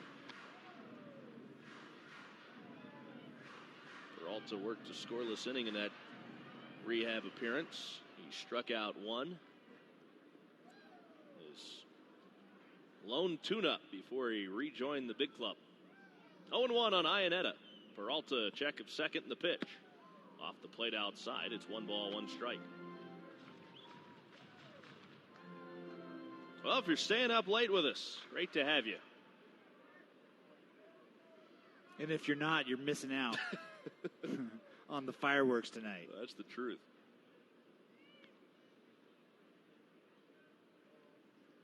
Here's the 1-1. And there's a weakly hit ground ball queued off the end of the bat right at Joey Votto, who goes to a knee to glove, takes it to the bag himself, 3 unassisted for the out. The inning is over. Wandy Peralta works around the leadoff walk in the 7th. 15-9 as they bat in the 8th inning. They're at Coors Field in Denver. The Reds have Kurt Casale, followed by Dietrich and Senzel up against Estevez.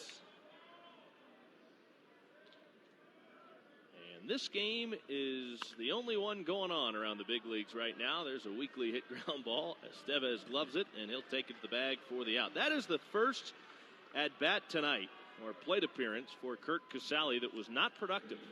It has been a really good night at the plate for him. And he has a home run, a base hit, a sac fly, and an RBI ground out. A really nice night for Kurt Casale. Well, I'm going to say it was productive. Speed up rules. There you go. Right? Hurry up and get out and get your pitcher back on the mound and get this game over with. Going to have to sleep quick tonight. That's right. Quick turnaround tomorrow. The pitch is a strike to Derek Dietrich. Big 3-run home run for Dietrich in the 6th inning. Now the pitch. He takes up and in. 1 ball, 1 strike. Maybe David Bell told them, if you get 20 hits tonight, guys, no BP tomorrow. And they have 21. Here's the 1-1 pitch. And Dietrich takes a strike.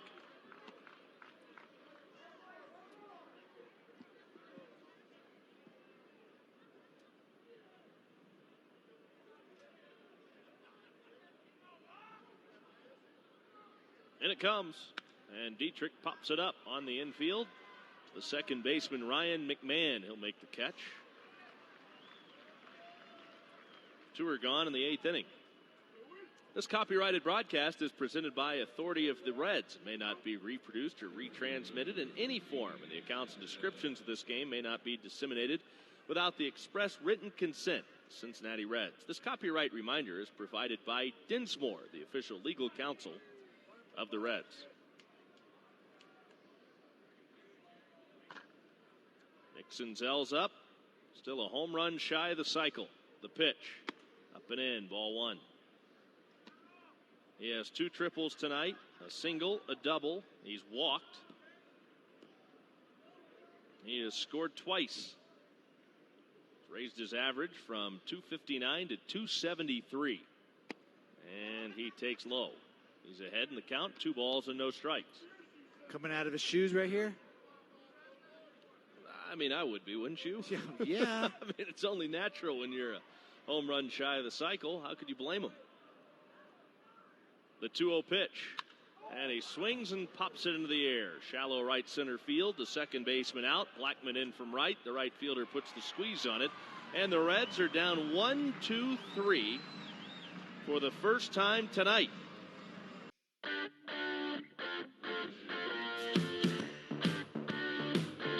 Mark Reynolds will pinch hit to lead off the Rockies' 8th inning. The Reds are up 15-9 here in the bottom of the 8th.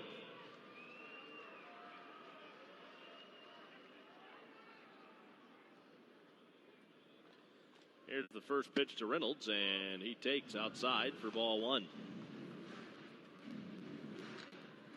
Reynolds hitting just 168 through 73 games.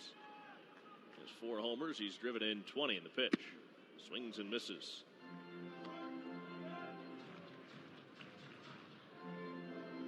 Reynolds is 2 for 36 as a pinch hitter this year, including a home run. Here's the 1-1. It's in the dirt inside.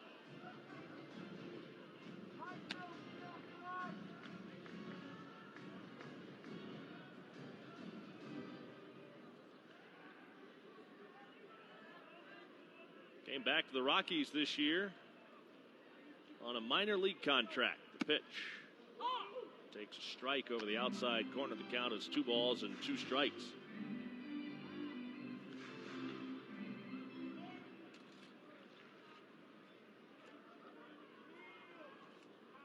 Veteran swings and sends a fly ball in the air to right field. Puig came in. Now he has to go back on it. He will make the catch. He had a little trouble with that one, but he's not the first person to be caught off guard by the carry on some of these fly balls tonight.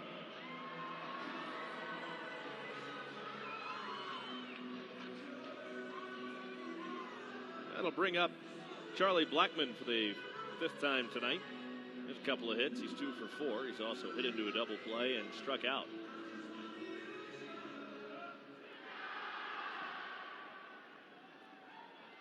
Crowd still into it. Yes, they are. Here's the pitch to Blackman. And that's low, ball 1.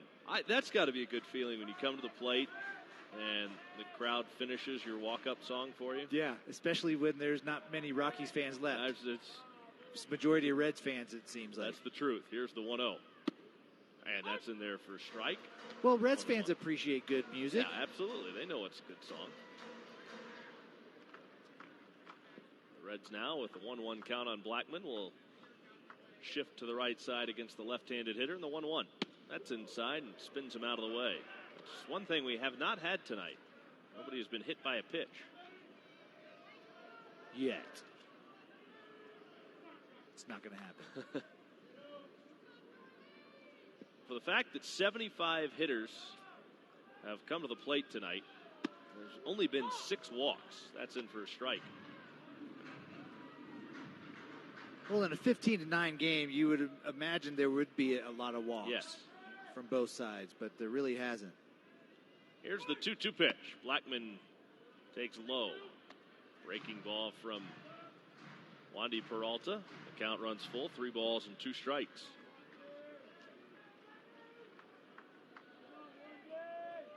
The payoff. And Blackman takes strike 3. Well thrown right over the outside corner at the knees.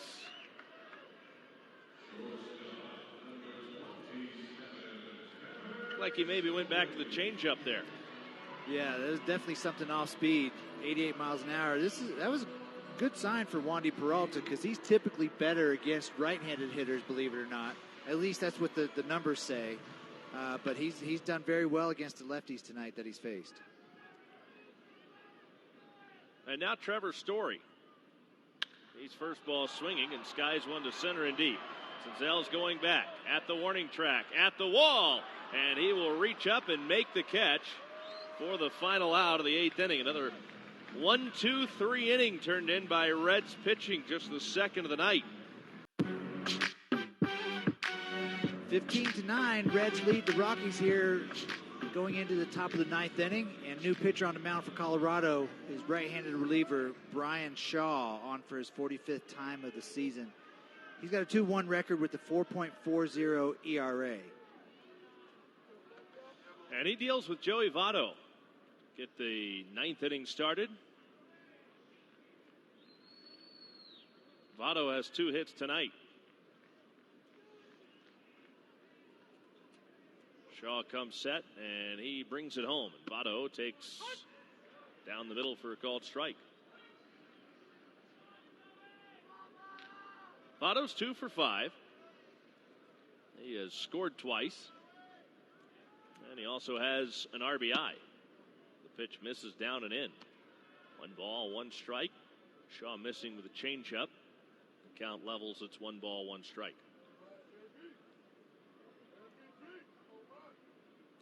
Here's the 1-1.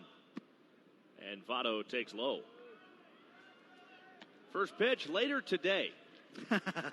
Coors Field in Denver is at 3:10. We'll be on the air at 2:40 Cincinnati time with the Reds pregame show. So just a few hours from now. Here's the pitch. Votto swings and misses, and it's 2-2. Fastball with some English on it to Votto there. Yeah, Shaw's fastball never stays straight. Majority of the time it's cutting, sometimes cutting more than others. 2-2 on Votto. Shaw ready. His pitch. Strike 3 called. On the outside corner. I don't know that Votto felt that was on the corner. Plate umpire James Hoy saying that the end is near, punched him out. Votto goes back for a few more words. And he's got to be careful here. The Reds are running low. And Joey Votto has just been kicked out of the game. James Hoy run Votto there. And now David Bell out to hear what this conversation is all about. Votto has been kicked out. He will head back to the dugout. Well, he started to. Now he goes back for a few more words. The conversation continues. Now David Bell talking with James Hoy. The conversation continues, and now David Bell starting to get a little hot under the collar. Well, it's clearly off the plate. It wasn't a strike. And James Hoy might have just had the speed-up rules going here late in the game, obviously, but Joey Votto takes every at-bat seriously. Yes, he does. Joey had a few more words for Hoy, kind of pointed at him as he said something, and that's when he got run. David Bell continues to talk with James Hoy at home plate. He hasn't been kicked out yet, but he continues to get more and more boisterous in his conversation here, and now Eric Cooper will escort him back towards the dugout to wrap up this conversation on what has already been a pretty long night for everybody involved. Votto called out on strikes and then subsequently kicked out of the game.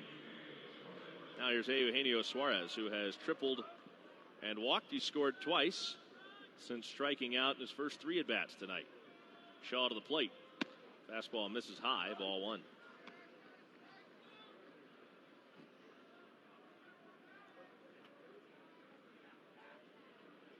Shaw is 30 years old. 6'1", 232 to the plate. And it's off the outside edge. 2 balls and no strikes.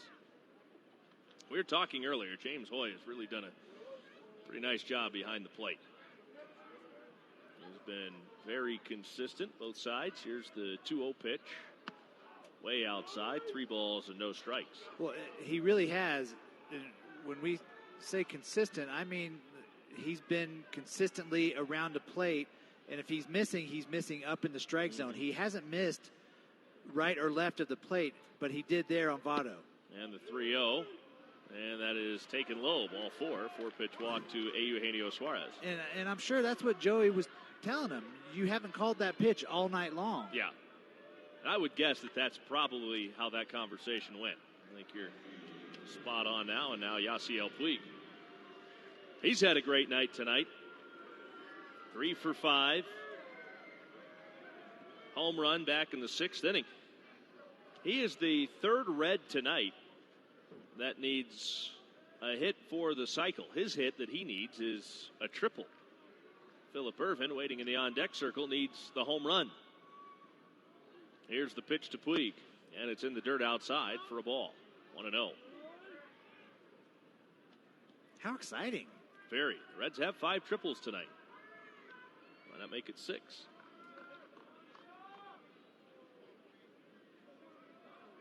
I'm a big fan of the cycle. Yeah? Oh, yeah.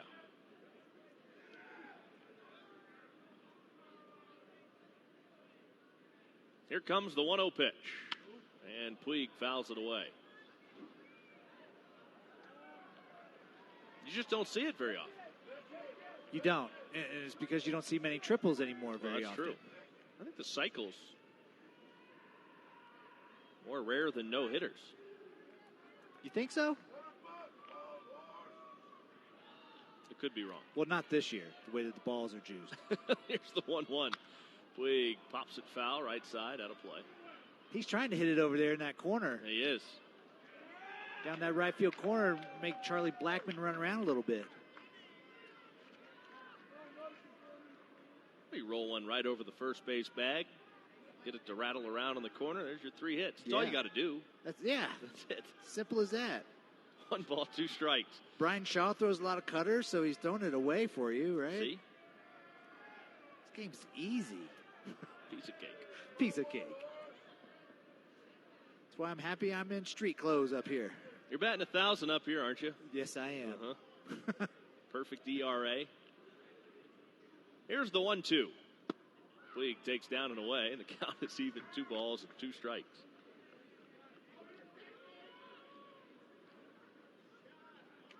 One on, 1 out. Phillip Ervin will get 1 more chance. It would appear that Nick Senzel's night, in all likelihood, at the plate is done. Here's the 2-2 pitch. And this is smoked off the glove of McMahon, the second baseman, on a dive, and that'll kick into right field. A base hit for Yasiel Puig, and he has his 4th hit of the night.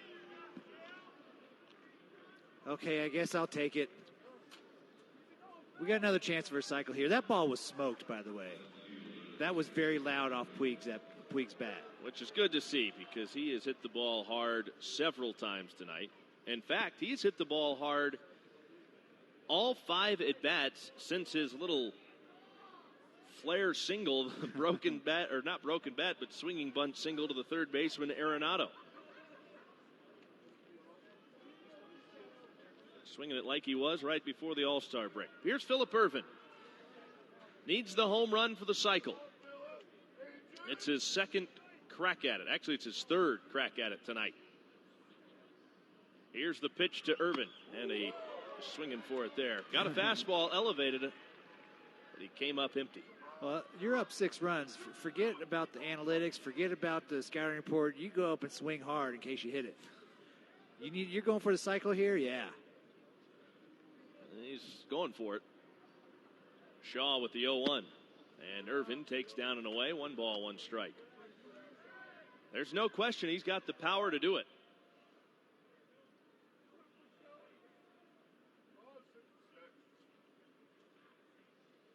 Right-handed pitcher, right-handed hitter. The 1-1. And Ervin swings and fouls it away.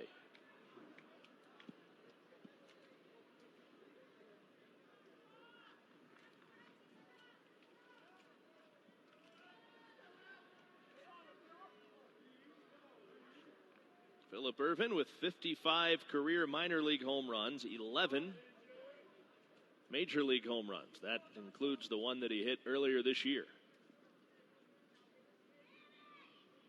The 1-2 pitch. And he takes low. Count evens, 2-2. First and second, 1 out. 9th inning, Reds are up 15-9. At Coors Field in Denver in the middle game of a 3-game set.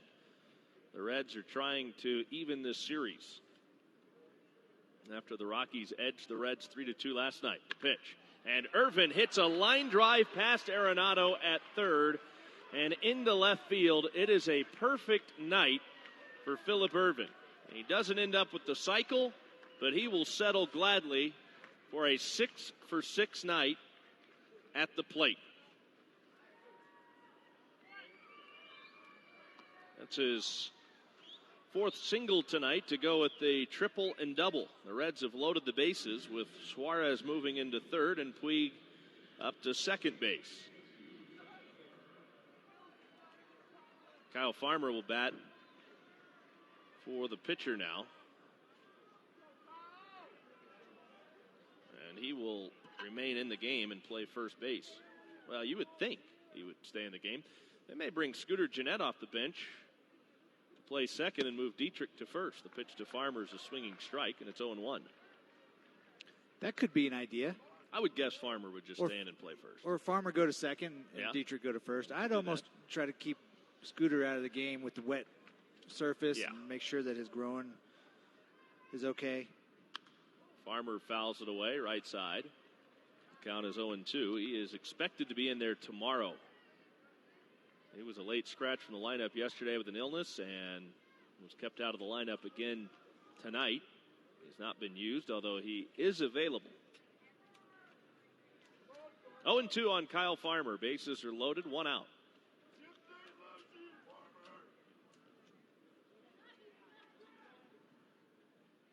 Shaw home with the 0-2. And Farmer got jammed. Pops it into short right. Long run for Blackman, but he's in, and he's got it. The catch is made. The runners stay. And there are 2 outs.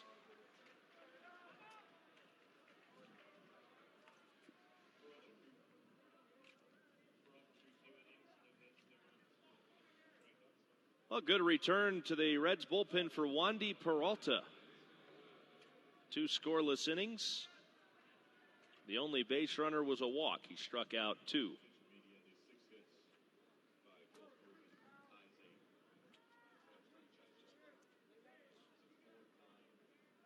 Phillip Ervin's 6 hits ties a Reds franchise record for the most hits in a game. It's the 4th time that it's happened. And Peraza fouls it away, right side.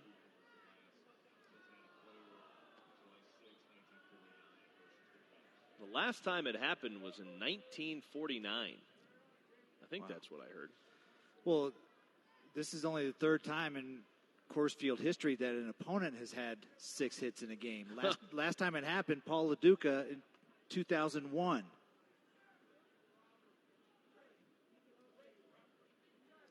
Here's the 0-1 pitch. Peraza grounds it past the first baseman Murphy. It rolls into right for a hit. That'll score Suarez and Puig. Around a third is Ervin. It's a 2-run single for Jose Peraza. And like so many of his teammates, he's had a great night at the plate. That's his 4th hit. And the Reds now lead it 17-9. That'll bring up Curt Casale, and we talked his last time up about how good he's been at the dish.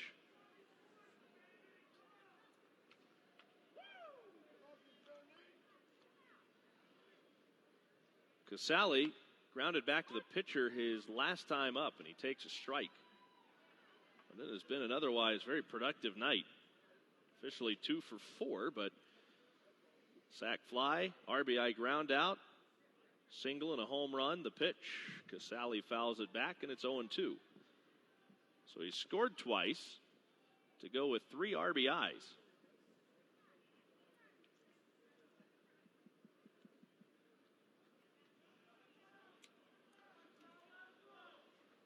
First and third, 2 outs. The 0-2 pitch to Casale. Way outside, and it's 1-2.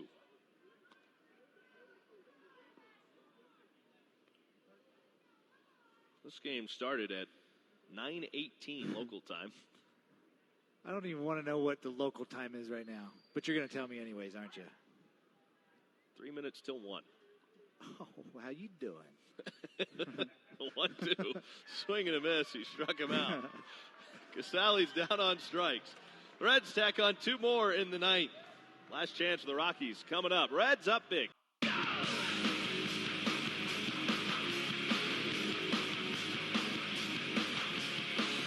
So Robert Stevenson comes into the game here in the 9th inning. Reds lead 17-9. He'll try to put an end to this marathon. This is his 28th appearance of the season. 2-1 record with a 3.90 ERA. Well, you had suspected that Derek Dietrich may move from second base to first base, and your suspicions were confirmed. Derek Dietrich now at first base. Kyle Farmer remaining in the game. He is at second. Stevenson ready to go to work against David Dahl. 17-9. The Reds lead the pitch. And Stevenson starts him off with a good breaking ball. Nice slider for strike 1. The Reds shift to the pull side of Dahl. Here comes the 0-1. They buried that in the dirt. Went back to the slider again, but only threw it about 58 feet. Can't hit that one. No. Well, Vlad could. Yeah, you're right. Vlad Sr. for sure would have hit that. 1 ball, 1 strike on David Dahl. The pitch. And that is in the dirt outside, 2-1. Reds looking to even up this series. And then we'll go for the series victory tomorrow. Here's the 2-1. That's in there for a strike.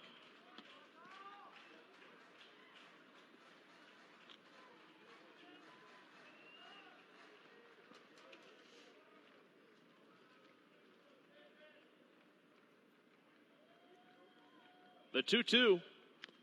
Fouled back to the backstop. Still 2 balls and 2 strikes.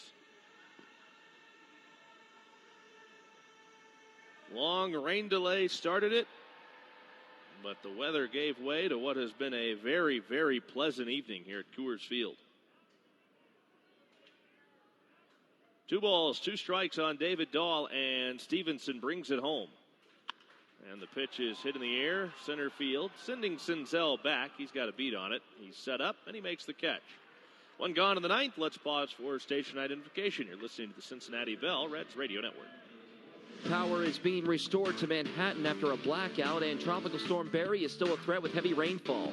Those stories and more coming up after the game on the home of the Reds. News Radio 700 WLW Cincinnati. Nolan Arenado stands in with nobody on and 1 out. 38 hits between these 2 teams. I don't even know what to say about that. 26 runs scored, just 2 errors. Here's the pitch to Arenado. That's inside and hit him. He couldn't get out of the way of that fastball. And that's our first hit by pitch of the night. That was just a fastball that got away from Stevenson. Arenado did everything he could to get out of the way, but it got him just above the left elbow. He says he's fine as he makes his way down to first base.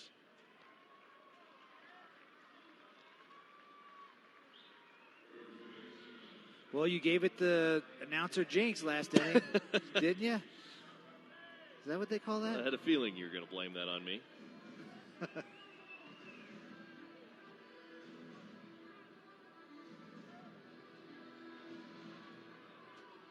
And now David Bell is out of the dugout here, talking with home plate umpire James Hoy. He will go down and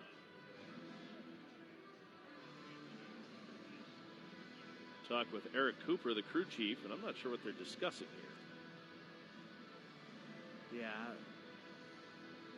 Maybe to see if it hit him or if it hit the bat. I don't think it hit the bat. Oh, I see what he's saying. As he spun out of the way, that pitch was up and in, and it might have hit the bat. They're going to take a look at it. Manager's review. So I think this would be, it's probably just going to be an umpire review. It's hard to see from the center field camera. Oh, but from the side camera, it certainly did appear to hit the bat. Arenado was already walking back to the dugout, it looked like, to retrieve his bat. Yeah, I think that's exactly what he's doing. Well, he put a pretty good sales pitch on it. He sure did. It's going to be a foul ball. I never would have expected him to do that. I just thought he wanted to hit all the time. It certainly did. It hit the bat right above the label. It's going to be a foul ball. So he will come back, and the headsets are off. Yeah, why is this taking so long? I don't know. It's a good eye for whoever spotted that. I wonder if... I mean, it doesn't even... You get the overhead angle and the angle from the side that's across, opposite the hitter, and it's clear as day. Yeah, and Arenado's in there putting on his gear, shin guard and everything, getting ready to go hit again. This is the problem with the replay, Tommy. I gotcha. How do they not have an answer already? Well, my thing, too, is when the player goes ahead and, he's conceded the fact that he's still up. Yeah. All right. It'd almost be easier to just ask Arenado, hey, were you hit? And they are going to call it a foul ball, so the headsets are off. It is officially a foul ball. Arenado will go back up there. Hey, were you hit? Or did it hit the bat? If you just say yes, it's going to save us some time, and we'll get out of here a little earlier. Yeah. I mean, for them to sit there and take that long to make that call, what are they doing? Was the umpire back in New York sleeping? Well, they probably had to wake somebody up. I would have got thrown out from up here if they would have reversed that, or if they wouldn't have reversed that. It's 3:06 in New York right now. Well, the phone probably rang for a while before anybody answered it. Now the 0-1 pitch to Arenado, and he grounds foul up the third base line. It's 0-2. So not a hit by pitch. Messed up the scorebook. Did. Had to go back to the whiteout. First error of the game in the scorebook. I wish that were the case. This game has been far too long for that to be the case. 0-2 on Arenado. Are you going to tell me if I got the trivia question right? right? Boy. How dare I forget? This has popped into the air. Shallow right center field. Puig running a mile to get to it, but he does, and he makes the catch. And there's been so much other activity tonight. Let's revisit our Cincinnati Bell trivia question of the game. I asked you earlier, in 1959, a movement was underway to create a third major league called the Continental League, 8-team circuit. Who was the leader of that group going to run the Denver franchise? Warren Giles, Bob Howsam, or Branch Rickey? You said B, Bob Howsam. Emphatically. You want to change it? Nope. The answer is B. Bob Howsam headed up the Denver franchise. How you doing? But the proposed league disbanded after the American and National Leagues decided to expand and place franchises in 4 of the Continental League's markets. Congratulations. You're 2 for 2 on this. Sometimes you just know, Tommy. They're on fire. First pitch missed to Daniel Murphy. It's 1-0. Nice job. Well, I'm right there with Phillip Ervin. Perfect for the night. You are. Here's the 1-0. Murphy takes low. And thank you for keeping me honest and reminding me to revisit Cincinnati Bell trivia question. Well, some of us have to carry the show, you know. Hey, you ain't wrong. You ain't wrong. I taught you well. Here's the 2-0. And that's low and in. 3 balls and no strikes. Mentioned that it was past 3 o'clock in New York. Same time in Cincinnati, by the way. That's right. Mm-hmm. Sure is. Yep. 3 balls, no strikes on Murphy. And that's in there for a strike. Taryn Bland staying strong back there in our network studios.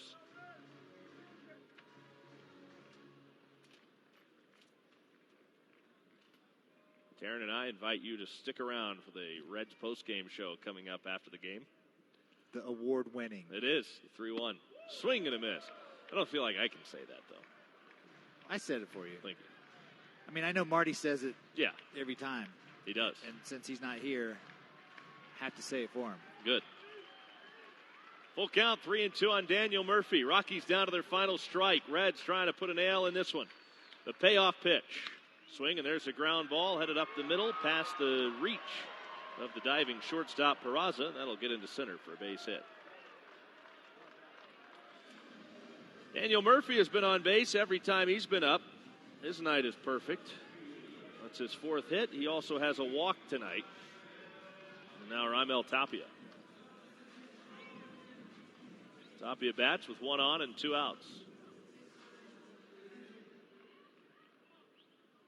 Murphy's kind of a fun player to watch. He's a throwback grinder, isn't he? Yeah, and it's so funny watching him. He's almost like talking to himself sometimes. And Tapia swings and misses at strike 1. Looking around and talking to whoever wants to listen. Right. Yeah, he's just having a good old time out there. He loves playing the game. And that's fun to watch. Yes. 0-1 on Tapia. Stevenson to the plate. It's fouled away. And once again, the Rockies are down to their final strike. 24 hits tonight by the Reds, their highest total since they produced a club record 28 on May 19th, 1999. Guess where that was? Philadelphia. No. Right here. Coors Field. The 0-2. Swing and a miss. It was in the dirt. Casali, a step and throw to first to complete the strikeout, and that's it. Reds win it 17-9 to even this series at a game apiece at Coors Field in Denver. We'll be back. Wrap it up ahead of the Reds postgame show next on the Cincinnati Bell Reds Radio Network.